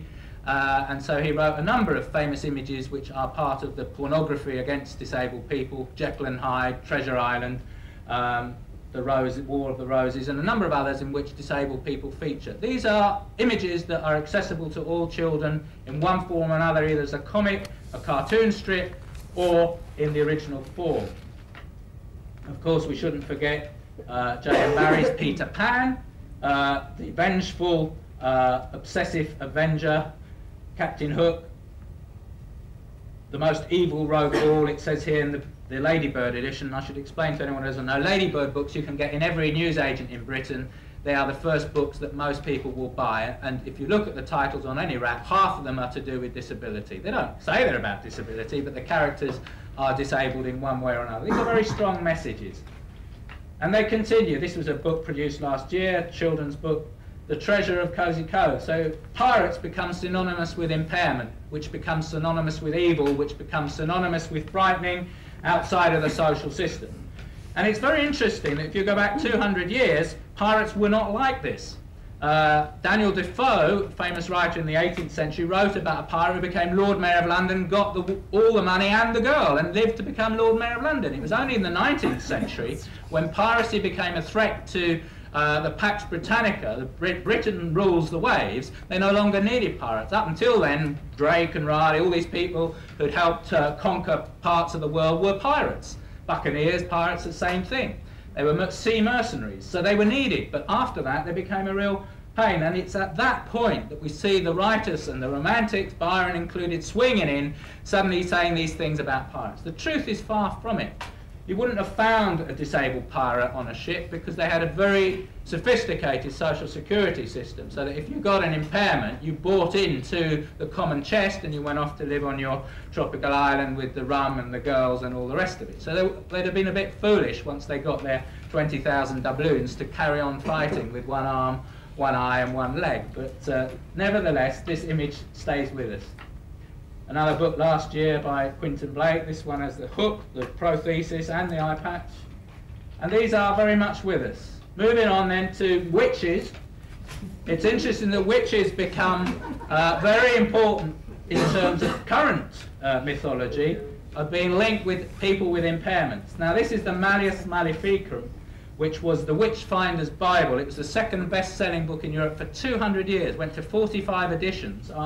And in this, there are chapters which tell you how if someone's disabled, they're likely to be a witch. You no longer need to find other proof positive if you have a claim against them as a witch. And indeed, we have this woodcut from a witch trial in Oxford in 1619, which one of the three witches, there she is with her crutches. That was all that was needed to hang her. They hanged them in Britain, they burned them in Europe. 9 to 21 million women, mainly women, burned and killed in those 200 years. Anyone who gave birth to a congenitally deformed child would again be subject to the charge of witchcraft, particularly if they had any land or wealth that their neighbours wanted, which we now know from research was the main reason for all of this witch hunting. But all that has been forgotten in the tales that we give our children. Here we have the original drawing from the witch in Hansel and Gretel, and here we have the one which I got 3 months ago in my local bookstore. This witch is a crutch, she's bent over, she's not very nice to look at, she wants to eat the boy, and in the end they have to burn her. Quite a good lot of stuff that we're telling our children at the age of 3. This one from Rumpelstiltskin, again bent over with a stick. Not to be outdone, we shouldn't forget the sci-fiction element of using all of this. If you look at most, I haven't time to go into all of it, but it's all recreated. In Star Trek, all we can do is recreate our worst nightmares on Earth out in the universe. There's nothing we can imagine out there beyond our imagination, so we keep bringing out all these sci-fi characters who have deformities and difference from everybody else. Here we have the X-Men, which incidentally are mainly women, made by the disabled Professor Xavier. See him in his supersonic wheelchair there. These have bionic powers and they have some impairment, but they fight the Morlocks, who are even more deformed, and they live underground, a bit like Vincent in Beauty and the Beast, the film series that was on a few years ago. And they stay underground because humankind cannot accept their existence. This goes out to British children on a Saturday morning, about 3 million watch it every Saturday. Or at Christmas this year we were treated to this film by Dick Tracy, by Warren Beatty, in which all the baddies were disfigured, disabled, speech difficulties, and all the goodies looked good, were white, in white clothes, Warren Beatty and Madonna. Not that either of them are particularly good, but that's how it came across. This is using impairment to signify power isn't a particularly new thing. This is a picture of Louis XIV when people were saying he was being challenged here by the Dutch lion leaping up at the French chariot, Of course, Louis XIV did not use crutches. He's just drawn here showing his weakness. So this is a fairly common thing. Oh, you might say, all right, for 1701. 1992, we have this from The Guardian, a sort of liberal left-wing paper in Britain. Over Europe, rule Britannia, Britannia rule the, and we don't even get to the ways, and Britannia is shown her sovereignty wrecked, she's in a wheelchair, synonymous with lack of power. The word cripple, incidentally, comes from Middle German, it means without power. So these things are very important. Children's classical books, The Secret Garden, here we have to, the only way you're acceptable is the boy has to make a recovery and walk away from his wheelchair. Heidi, her friend Clara, she has to walk away from her wheelchair, which Peter, behind there smiling, has thrown down the Alps. What Katie did, Katie falls off the swing because she was a naughty girl and went higher than her daddy allowed her, so she had to spend 2 years in bed, and then when she was a good girl she could walk again. Right, so that's some of the mythology that we use, and I could go on for another hour because there's a lot more out there that has to be unpicked, which is around us all the time on every television and film picture, every art gallery you go to. But then something else started happening, which was the idea with medical science coming in the 19th century that we had to be cured. So the focus was on us, the person, seeing through their impairment, and first of all doctors, then educational psychologists, social workers, OTs, physiotherapists, hospitals, benefit agencies, charities, special schools, etc., etc. In Britain there are 3.5 million people employed directly in this sector, serving only 6.5 million disabled people. Now, if the money from the 3.5 million was given to the 6.5 million, I think they might be a lot better off. But anyway, that has come down to us for quite a long time. It led to a segregated system of education, where if you walked differently, you had to go to a separate school. This is a school for crippled boys. More of an institution. This was one for blind girls. And this one for just children who were different. I'm not sure what their impairment was. Learning difficulty, I think. It's important to remember that, I know I've only got 5 minutes. On the wake of this, with the eugenicists, the idea that we had to segregate people, we had the terms idiot, imbecile and feeble-minded, moral defectives. These had to be segregated off, put in separate places from everybody else. Many of the literati of this time had very similar ideas. Let's have a read of this and see who said it. If I had my way, I would build a lethal chamber as big as the Crystal Palace, with a military band playing softly and a cinematograph working brightly. Then I'd go out into the back streets and the main streets and bring them all in, the sick, the halt and the maimed. And then they would be killed.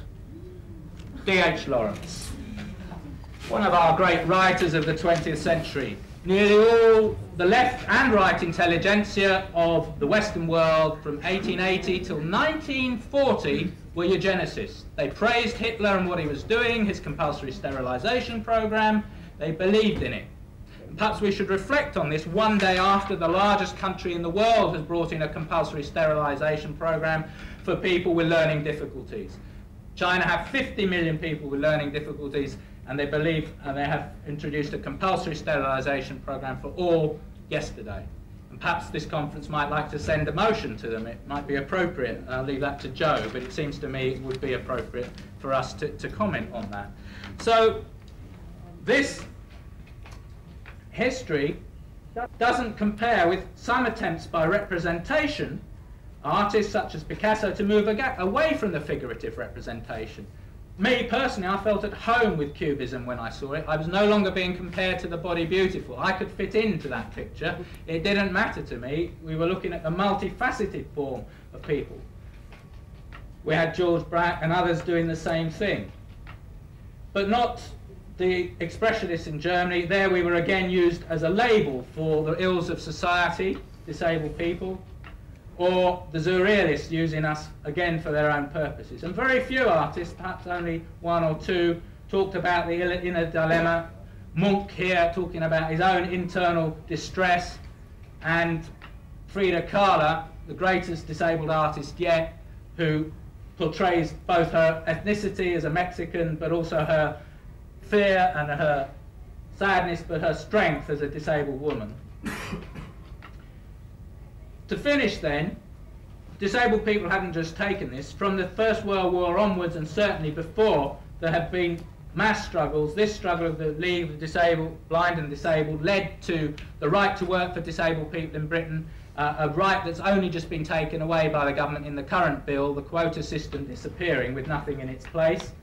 More recently, British Council of Disabled People have fought and fought hard for an alternative model, a model which says that we reclaim disability, but the disability we're talking about is not our impairment, not our functional loss, but it is the loss and limitation of opportunity to take part in the normal life of the community on an equal level with others due to the physical and social barriers. Nothing to do with us, to do with the way that society is designed, the way society thinks.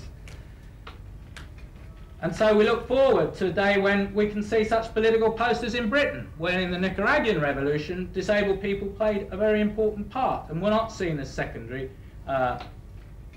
We have glimmerings of this with some movements towards disabled teachers in classes, images like this, but they're few and far between.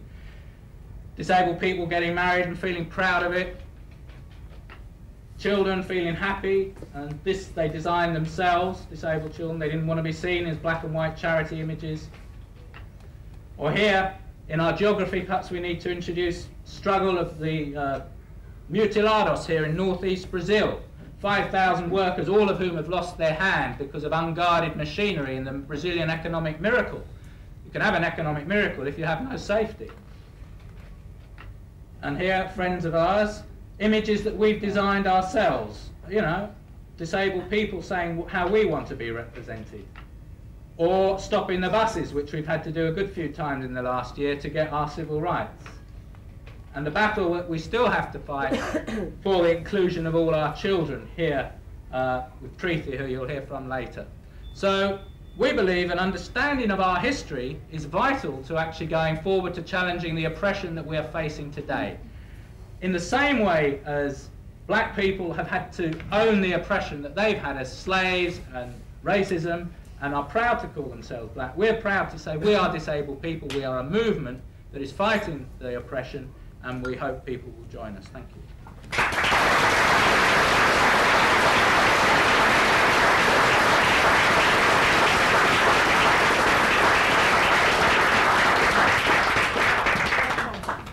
I prefer to use my own lungs than the microphone. So can you hear at the back? Yes. Good. Right. After Richard's tour de force, I would like to just slow the pace down a wee bit. Thank you very much, Richard. That was very good. And I want to pick up a little bit where he left off, but to bring us back to here, to the here and now, to Britain, to the towns and the villages of this country, the people living there and people using services. And I want to ask a few questions, really. And this first bit is a bit where you can participate. Okay. So, disabled people are asking questions and have been asking questions a long time about the kind of position that we find ourselves in. We ask questions about the kind of things that happen to us and who does these things. Who chooses? Who chooses over some very important, life-important questions, first of all. Okay. I want to ask you, who chooses whether disabled people are born? Is it the people who are using services, or is it others? Who chooses? Others. Who chooses what we're labelled? Doctors, nurses. Is it the service users? It's others. Okay. Who chooses what treatment we have? You're very quiet. Who chooses where we should have that treatment?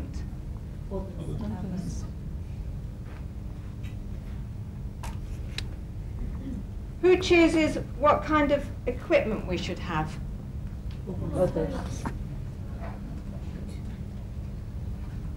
Who chooses what school we go to?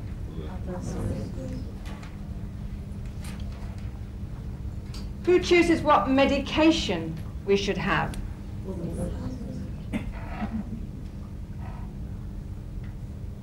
Who chooses what we should learn in our schools? Okay. Move on from school. Who chooses whether we're fit to work? Who chooses what kind of work we do? Is it others or service users? Who chooses what benefits we're entitled to?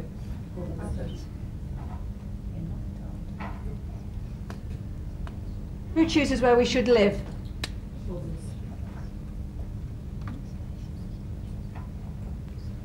Who chooses who we should live with? Sometimes service users. Sometimes service users. Right. Others? Okay. Sorry? On 2 or 3 of them I'd have said, and I'm going to do in future. I'd have said you've got a choice. Speak up. Yeah, we'll do. Thank you. The work one could be. The work one could be. The work one could be. Yeah, I feel so, yeah. And the housing. And the housing. To a point. To a point.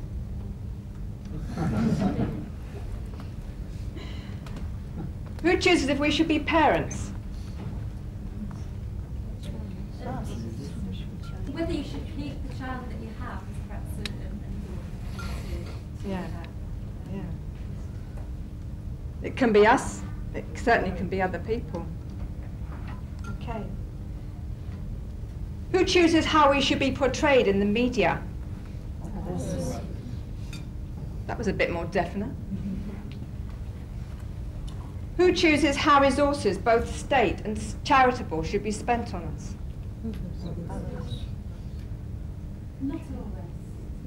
not always. Not always. Go on. How charitable money should be spent? Is it the people receiving the services provided by the charities, or is it others? Some people apply for money from charities to use as they want to themselves. Am I missing? Well, there was a point is there's vast. Should get it or not?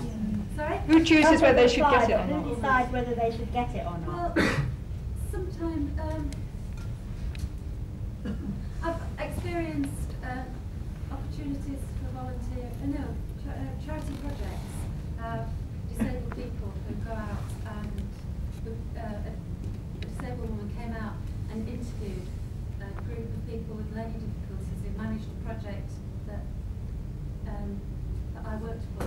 I was employed by people with learning difficulties who applied for money from charity projects, and a disabled woman, it's part of their policy to send to interview the projects, and it's a disabled person who interviews the project. I think charity projects are an exception. Yeah, that's important to recognise that exception. Thank you. charity.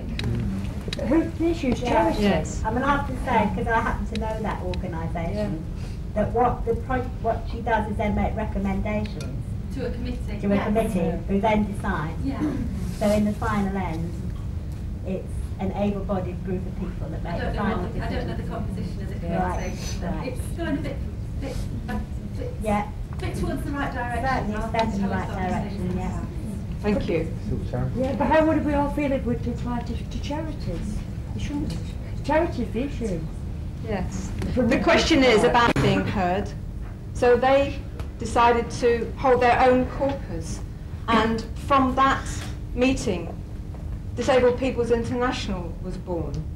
And that is now a worldwide organisation of disabled people who are moving towards change, both in national, in country, in local places, and also in an international forum. And Disabled Peoples International is linked to the United Nations, so there's a very clear political link there. In this country, we have the British Council of Organisations of Disabled People, which has become an umbrella organisation. I think it represents over 106 organisations of disabled people, and I think the key issue, or the key word there is the word of. It's not organisations for, it's organisations that are controlled by disabled people. And, okay, I'll quickly move on. As aspects of the disability movement in Great Britain, I mean, it shows itself on all sorts of different ways and different fronts. At the top here we've got self-advocacy groups, groups that are fighting on a particular single issue. For example, like the British Deaf Association, People First, which is the organisation of people with learning difficulties, Asians with Disabilities Alliance, all those groups, so they may not meet together, but they are part of the whole disability movement.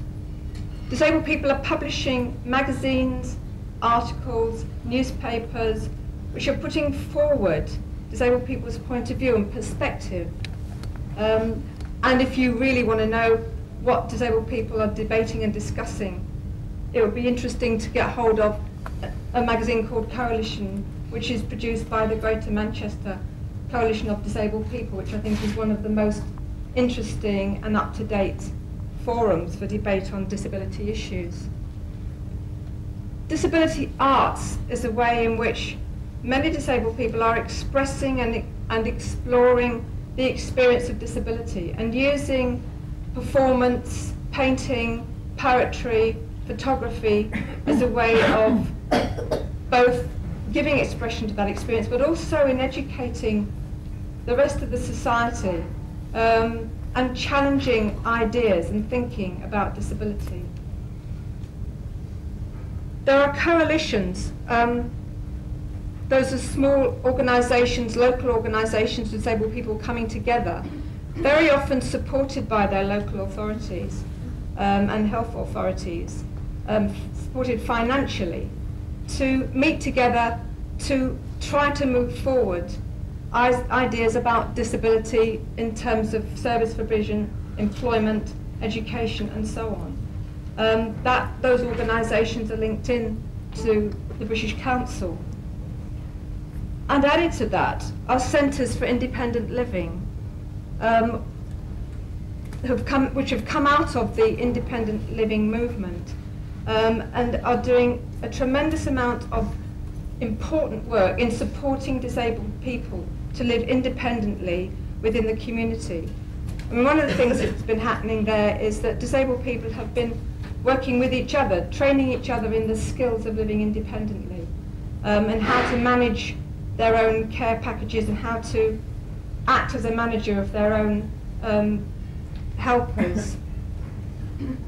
Another aspect, an important one, of the disability movement is the direct action network. So there are actual campaigns whereby disabled people are raising the issues of lack of access to transport, lack of access to buildings, by taking direct action, non-violent direct action, which has raised quite a lot of public awareness.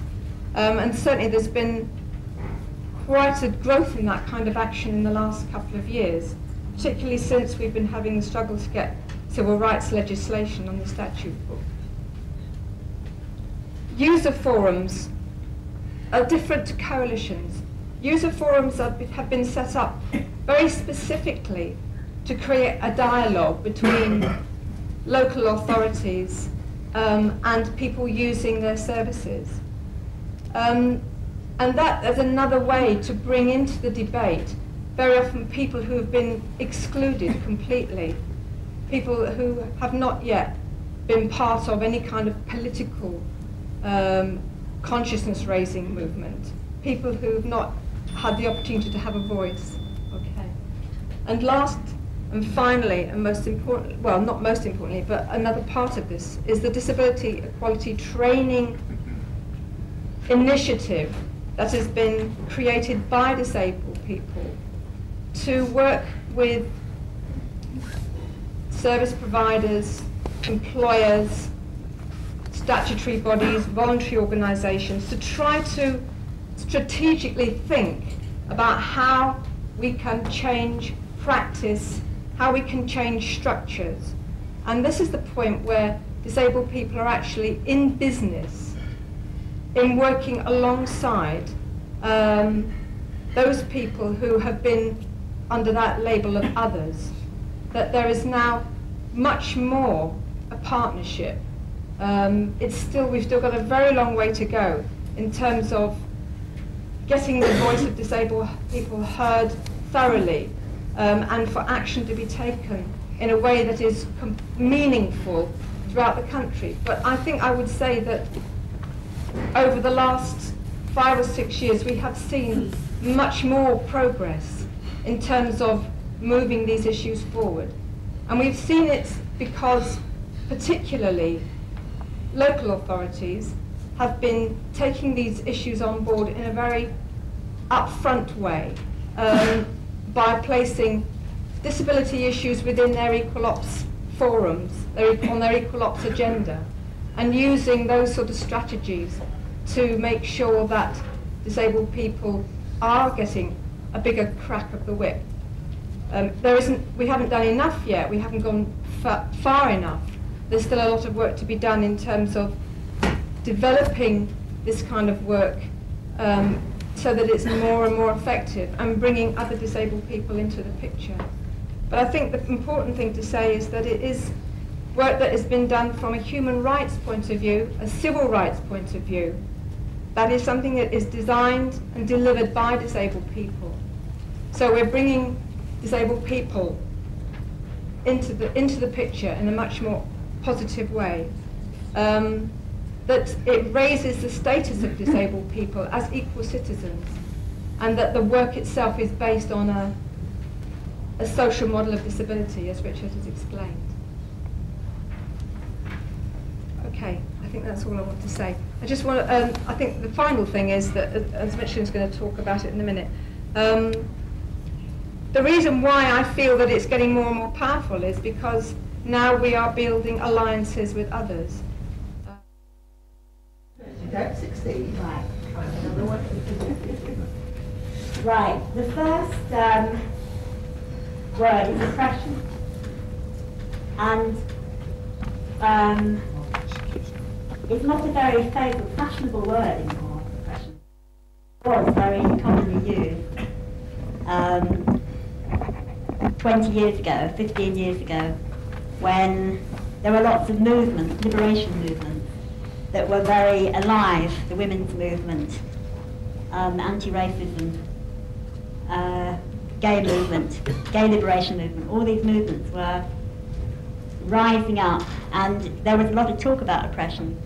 And first of all, we have to agree what we mean by that word.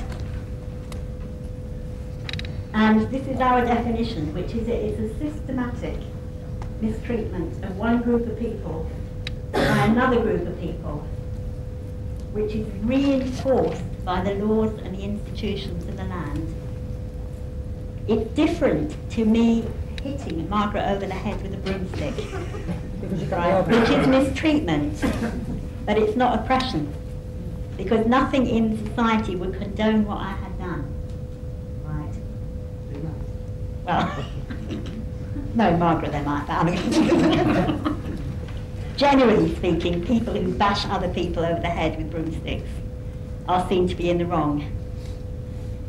And a lot of people mistreat each other, but that mistreatment is not necessarily reinforced by the laws and the institutions of the land. And one of the things that happens when it does get reinforced is that people don't always see it anymore as mistreatment. It becomes natural, it's the way things are done. And when you try and get things done another way, that's only when you realise that it's an oppression, because you then realise you have absolutely nothing to back you up, and everybody else has the whole system behind them. So the first understanding of disability is that disability is an oppression, right? It's nothing to do with our impairments, it's an oppression. And it has to be recognised as such, otherwise you cannot alter it. People do not oppress, systems oppress, right? And every human being gets caught up in the system in one way or another, ends up playing one role or another in it, the oppressed or the oppressor. But they don't set the systems up individually. The individual people are not to blame for it, however dreadful they may be behaving. It's always the fact that you're part of a system which you either rail against or you become an agent of. So the first thing is that disabled people are an oppressed group, like black people are an oppressed group, and women are an oppressed group, and children are an oppressed group, because we do not have the same rights as people who do not have those labels. I also want to just say, when we say disabled people, it's an inclusive term. We don't just mean physically disabled people. It includes people with learning difficulties, people who have been labelled for mental health issues, survivors of the mental health system. It includes anybody who chooses to be included in it. We don't give people a medical. It includes people with hidden impairments, people who are ill sometimes. So don't think that this is a term that just means wheelchairs, please. The second word is segregation. We talked a lot in the early days of our movement about segregation, and people have argued that we're arguing against choice, and choice must happen. Parents must have choice. Who are we to take away the right of parents to choose special schools? And that was used as a great divisive force amongst parents for a long time, until we actually understood what we were talking about when we said segregation. And it's actually taken us a long time to define this word in terms of the education system.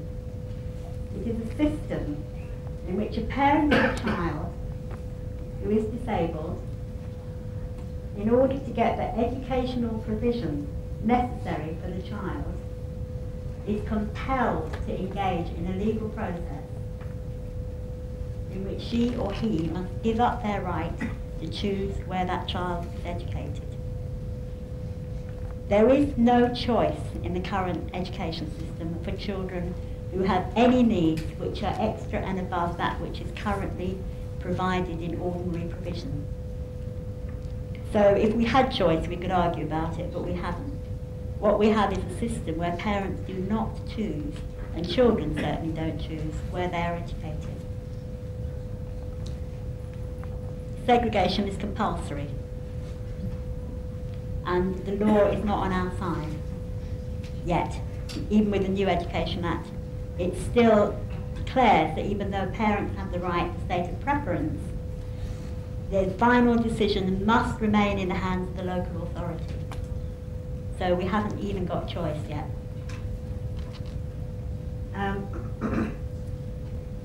Integration is another word that has been used a lot. And I think it's probably surprised quite a number of enthusiastic allies that not every disabled person has been very enthusiastic about integration. And in fact, we've had quite a struggle to get disabled people, generally the disability movement, behind the movement for inclusion, because they were thinking about integration and what it had meant to many people in our lives, which is basically disabled and non-disabled people sharing a common space or an activity, which has generally speaking been designed and is run by non-disabled people. If you think back to the who chooses integration, for the most part, is non-disabled people. What it would look like when it happens. This leads to, we do integration on Thursday mornings, we've done it last term, or we do it at lunchtimes, but we don't do it at, at tea time. And all those kind of ideas. And it also means that it's not on our terms. We can be integrated, whether we like it or not. And it generally means we can be made to fit in with you, that you allow us in as long as we behave ourselves and don't cause too much trouble and struggle to be like you. Not a lot of people are very enthusiastic anymore about integration. Inclusion is a different idea, and it's a hard one for people to grasp. Not a lot of people have grasped it yet. And I wrote an attempt to define it, but you could probably all write your own attempt, because I don't think there is a definition of it. Micheline, could you just move the slide a bit so we can see the bottom? Do you mind? Which way? Push it up, push it away from here. Is that even more? Right up. Thank you very much. That's it. Thank you. Okay.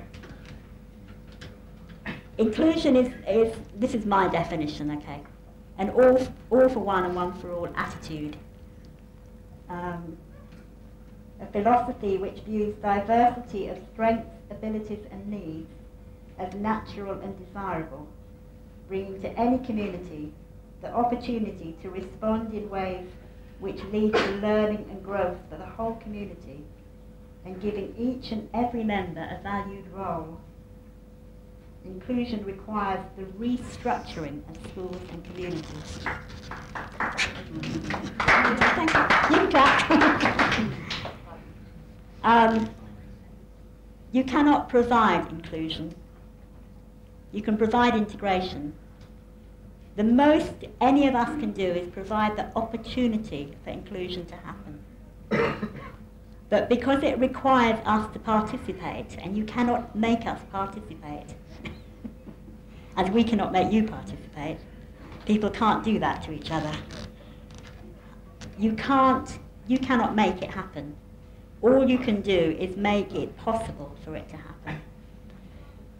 Nelson Mandela said the same thing about South Africa when apartheid ended. He said, "We are not free. All we have done is create the possibility of freedom." And I think that's it's absolutely as true of this issue. So, we decided to look at what is preventing inclusion. Let's look at the things that are preventing it and try and remove those. And one of the first things that we saw was the isolation of the people who wanted it. Parents of disabled children and disabled people, who both were fighting for it, totally in isolation. And where's Margaret? Yeah. You don't have to write all that down. Yes. There you go. When disabled people and parents of disabled children got together for the first time and saw ourselves as allies in building an all-age liberation movement for disabled children, it hasn't happened anywhere else in the world yet. I don't think that coming together has yet happened anywhere else. I want Margaret just to talk a little bit, because Margaret was one of the 3 people who sat on my lawn and said, "Gosh, we ought to have an organisation." I remember that. So I'm going to talk to Margaret. I'm going to let Margaret talk just a little bit about what it meant for her as a parent. Mish, what do you want me to talk about? The day we sat on your lawn? And why it is that you found it liberating rather than threatening. That's what I wanted to say. I hate this thing. Can I go back a bit? Yeah, you can do whatever you like. But the wire straps in your wheelchair. Oh, you mean physically back? Okay, folks, I'm not very good at this game. So people in the front row smile, look reassuring, look cheerful. Hi, Ellen. Right, there you go. If I'm talking nonsense, don't fall asleep. I want to take you back a bit, just to to the early days of what we call parents in partnership, like the parents movement, which was parents getting together who wanted their children to be, in those days, young people, we called it integration, to be integrated into mainstream schools. And it kind of all started off with, I think in 1981, when we went to a conference full of professionals who all sat there and talked a lot of stuff we didn't understand. And afterwards, oh, I know, one of the parents stood up and said, I don't understand that. And the man on the platform said, well, if you don't understand what I'm saying, you shouldn't be here. And in the lunch hour, a group of 5 parents swore to each other that they were going to build themselves a parents' movement where they would have professionals on the platform saying what parents wanted to hear in ways that they would understand. And it happened. It kind of grew and it snowballed from there, and that's how it happened. And then 2 minutes left altogether. And we fought and fought and fought. And as we fought, we got tired. And I think what happened was, one of the things that happened at that point was that we only had part of the vision. The bit we understood was about equal opportunities. We understood that the whole thing in terms of an equal opportunities policy. Why should our young people be disenfranchised? And we'd been kind of fighting for that. And we got tireder and tireder and tireder. And we were on the point of dying. And I think maybe we had to get to that point where we were just about to collapse. And as we were about to collapse, along came, and I think it was in person, a person who was a bridge. She was a parent herself, but she also was a bridge into the disability movement, and said, hang on a minute, I know some other folks that think like you. And she actually almost physically opened the door. And what we had was we had a conference which brought together parents of disabled young people and disabled people. And like, I can't tell you what happened. It was like kind of the disabled people who came and they opened their arms and they kind of said like, we've been looking for you all our lives. And they took us in hand and they taught us what we needed to know. Up till then we'd had no framework, no context. They gave us a history and they gave us a context. They taught us how to be allies to our young people. They taught us that the movement was a movement of our young people in which we as parents were allies to our young people. I can't thank them enough for that gift.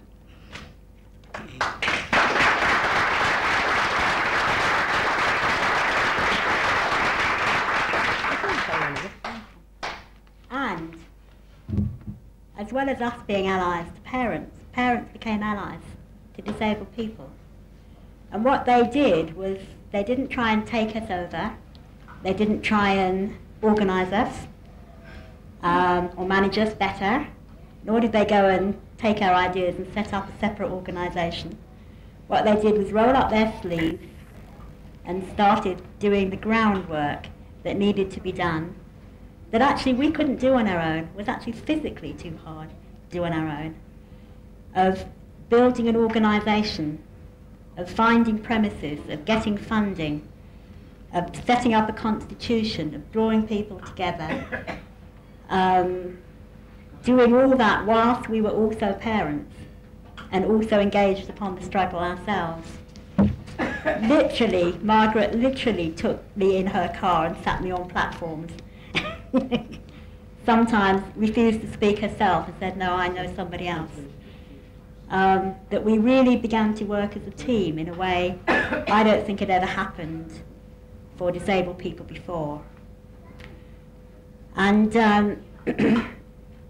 what also happened is that the parents made a bridge between us and disabled children, because for the most part we're very isolated.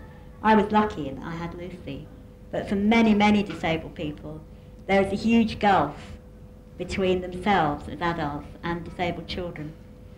And because of all the things Richard was saying, many disabled people do not become parents.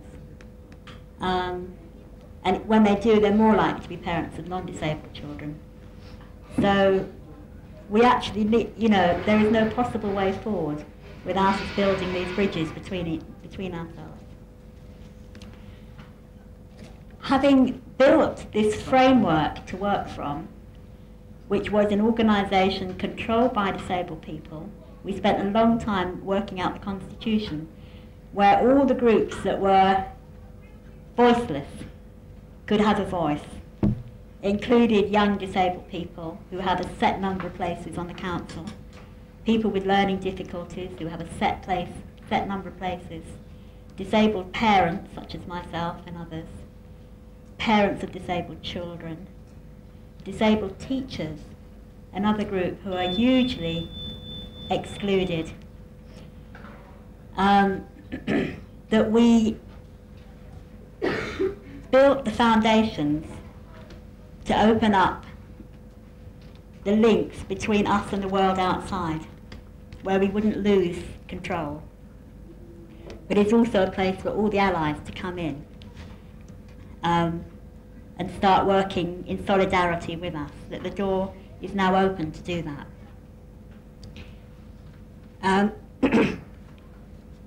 The groups who have affiliated to us are unusual. They're not always the groups you think are going to be allies. Groups like the GMB have affiliated to the Integration Alliance. The Socialist Teachers Association have affiliated. There are allies all over the place. Not always the people you think. Or you may have been taught are the allies, actually. Quite often they're the ones that have the real problem. We took the issue of ending compulsory segregation as a very key point, one of the barriers to inclusion. It's much easier for people to get behind it. Most people are shocked when you explain that system to them. They didn't realise that segregation was compulsory. Very few people will stand up and defend it, even though if you defend special schools. And you can build a widespread campaign just to end compulsory segregation.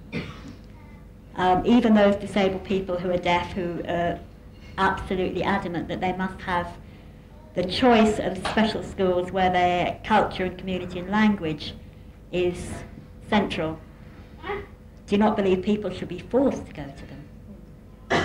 So you don't have to fight for inclusion, you fight against compulsory segregation.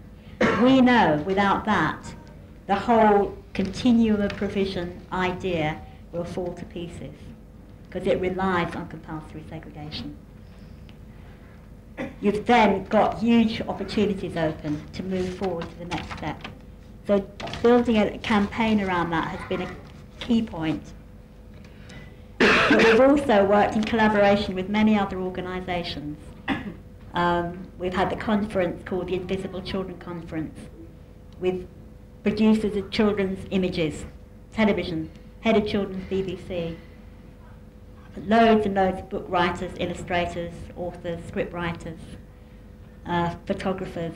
200 people came, and we just asked them to be allies, to start, bringing these children out of their darkness and into reality, so they can see themselves in the books that they read and grow up feeling proud of who they are.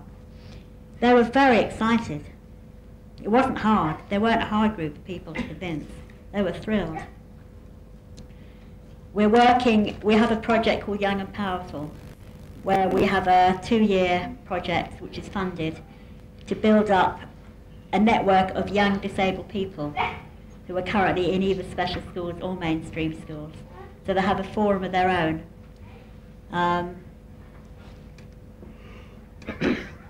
We have a new project which we're working, again, in very close partnership with Parents in Partnership, which is to set up a national network of training for parents. We don't get it, of course, because they're not professionals. They've got no money, no time, and no childcare and all that. So we wanted something that was cheap, accessible, national, local. It's really disability equality training, but we're not going to call it that. We're going to call it Planning Positive Futures. And it's a whole new role for parents. And that will be the first time disabled trainers will work with parents of disabled children to co-lead courses. Okay, I know I'm going to run over for a few minutes. Sorry. I want Previe to come and speak a little bit about... Previe, come and sit here and I'm going to sit up on the high chair.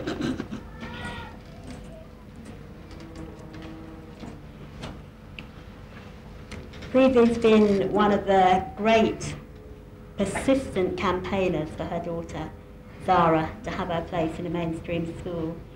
She's come up against the most appalling resistance. And we all sit here not knowing how she's managed to live with it and still smile.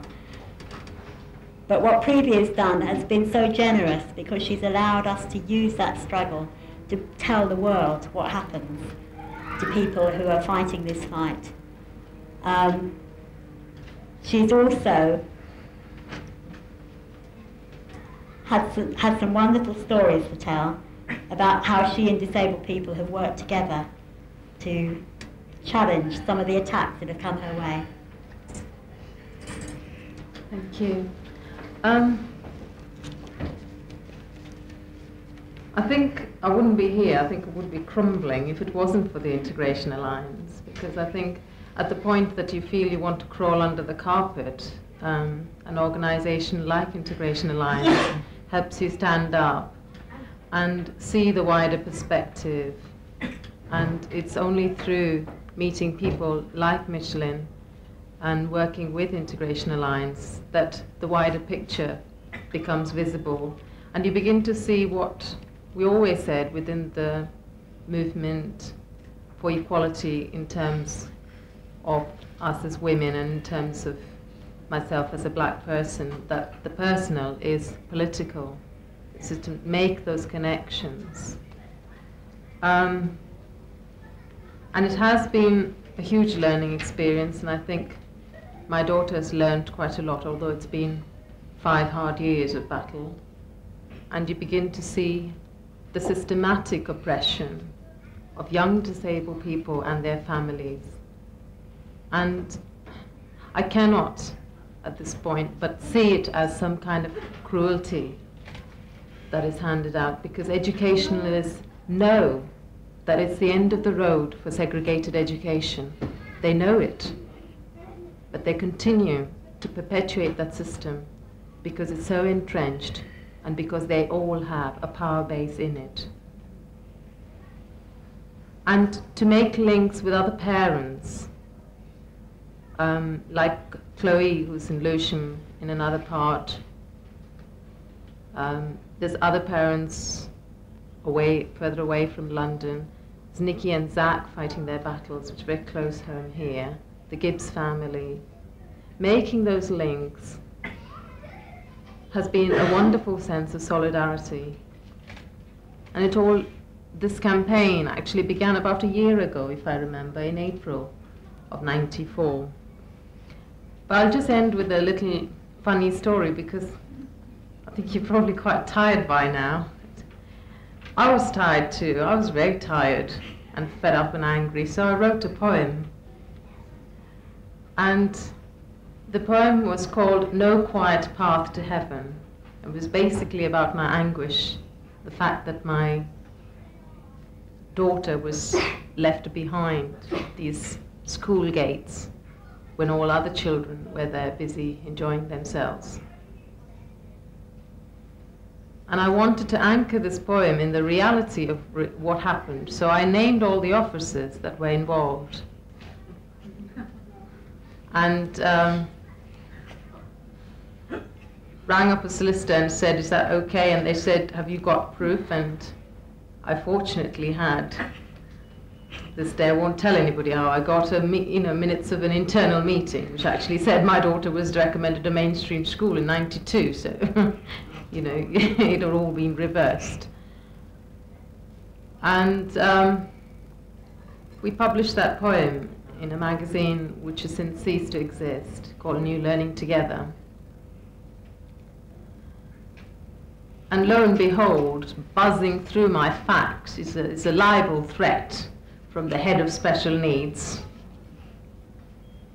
and asking for £2,500 and an apology via the legal department of Camden. I mean, you imagine a little 5, 6-year-old disabled child and me, a parent who by then had given up her job to try and fight the struggle. And there's not just the education department against you, there's now the Camden legal department all working away, against you. There was also leisure working away against you, because when they wanted to film my daughter happily integrated at a local play scheme, leisure tried to ban the filming. So they were all beavering away quite happily. And local person called Keith Armstrong, who happens to be disabled, just stood up and said, well, this is a Kafkaesque way in which you're treating this manual, and we expect an apology from you. And if you don't come up with an apology, we're all going to protest. Of course they didn't come up with an apology. So 25 disabled people, most of them in wheelchairs, also published the poem and distributed it. There I was outside the town hall reading it. And the idea was, obviously, if they did have a court case and they did take it to court, particularly if it was a non-accessible court, it would have great fun. They'll have to take a different case against everybody else who published the poem. And I was just being introduced to Direct Action Network, and they said, who's in the town hall? And I said, well, I don't know, shall I ring and find out? And they said, Prithee, you don't ask them whether they're there, you just go in. We went in, and we had a very civilized meeting with the chief executive, who then wrote a very patronizing letter saying, any daughter will be very proud of a mum who's fought so hard, etc., etc., but not making any of those connections with what, we all say Labour stands for equality, justice, and all those kind of things. But really, when it comes to the nitty-gritty, this was that denial. And I feel now that I'm destined to be on the front line for a little bit longer, but it's not all down, because there's a real spirit, there's this real sense of pioneering, because children like my daughter and children who are historically being excluded are now pioneering a new society where we learn and understand about disabled people as just ordinary people who live amongst us and who have a right to be amongst us. That's all it is. But that simple truth seems so hard to grasp. Thank you. Thank you.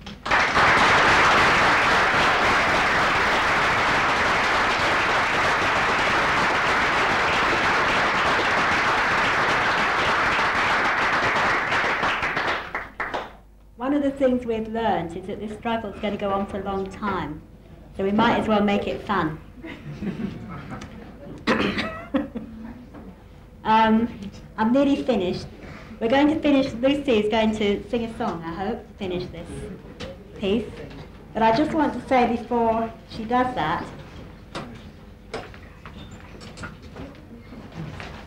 got 2 minutes, Ruth, okay? Okay, no, it's not mine. What I just want to say before the end is that we were able to close in round Preeti and Zara and support her personally. We can't do that to all the families all around the country until we have a much bigger network of people than we currently have. So what we want you all to do is to join this alliance and to build it so that we have local groups all around the country that can move in and do the kind of thing that Keith did when Preeti was being sued, or when families need that extra helping hand, or they need somebody to sit with them, or they need somebody to remind them that what they're doing is right. So we have forms for you all, which I hope you will all fill in at the end. We need you now to help us make it bigger and to help it make it there for many more families. We've got the organisation to do it now. Okay? I'm now going to hand over.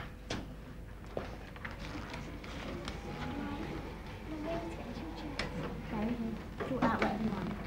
Can somebody,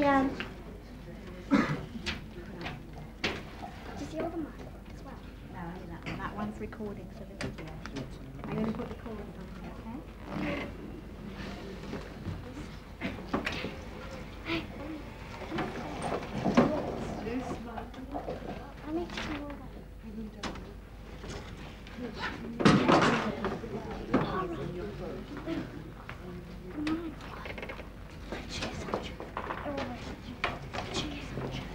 Where do you want me? Do you want me out of sight? Do you want me out of sight? Sorry.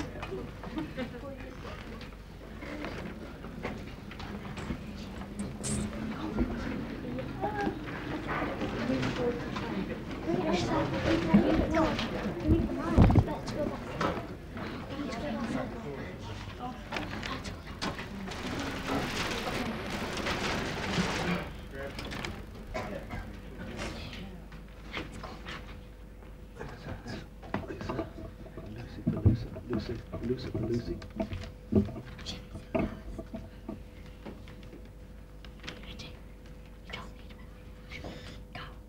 We were it's not home. Right. Oh. We don't need it, because she can't do that. We were walking along, singing a song, and it goes like this.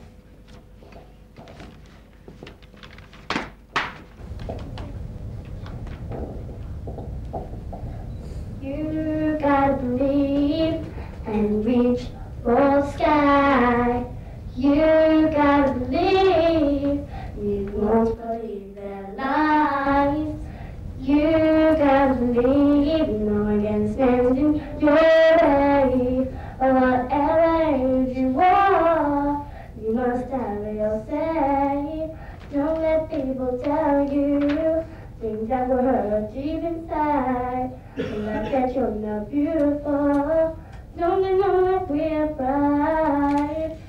'Cause you gotta believe and reach for the sky. You gotta believe, you won't believe their lies. You gotta believe, no one can stand in your way. Whatever age you are, you must have your say. People are, people will they, well, we'll keep on turning, ever and forever now. The only infinity to really be a happy place, that's for you and me to see. But if the world keeps turning now and getting worse and worse, it's up to you and me to see that there's love and peace on earth. 'Cause you gotta believe and reach for the sky. You gotta believe, you won't believe their lies. You gotta believe, no one can stand in your way. Whatever age you are, you must have your say. Look at all the adults, they think they know it all. But listen to the children, and possibly could come from it. And listen to the people, they call themselves young. You'll see their minds are simpler, and if they ran the country, life would be a lot more fun. No greed, no war, no hate, no hat, just love, peace, and harmony. You see our minds are not messed up by the patterns of society.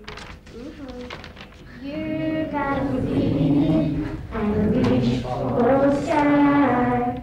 You gotta believe, you won't believe their lies. You gotta believe, no one can stand in your way. Whatever age you are, you must have your say. If you look around you now, not one face is the same. Some black, some white, some Asian, but all flesh and blood. Everyone has a heart that beats and beats all day, and that is what matters now. Not that we all look the same. You gotta believe and reach for the sky. You gotta believe, you won't believe their lies. You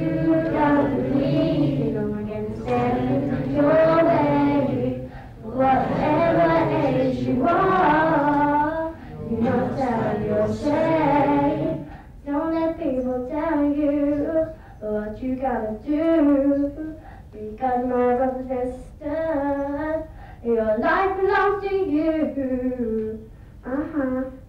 You gotta believe and reach for the sky. You gotta believe. You gotta believe.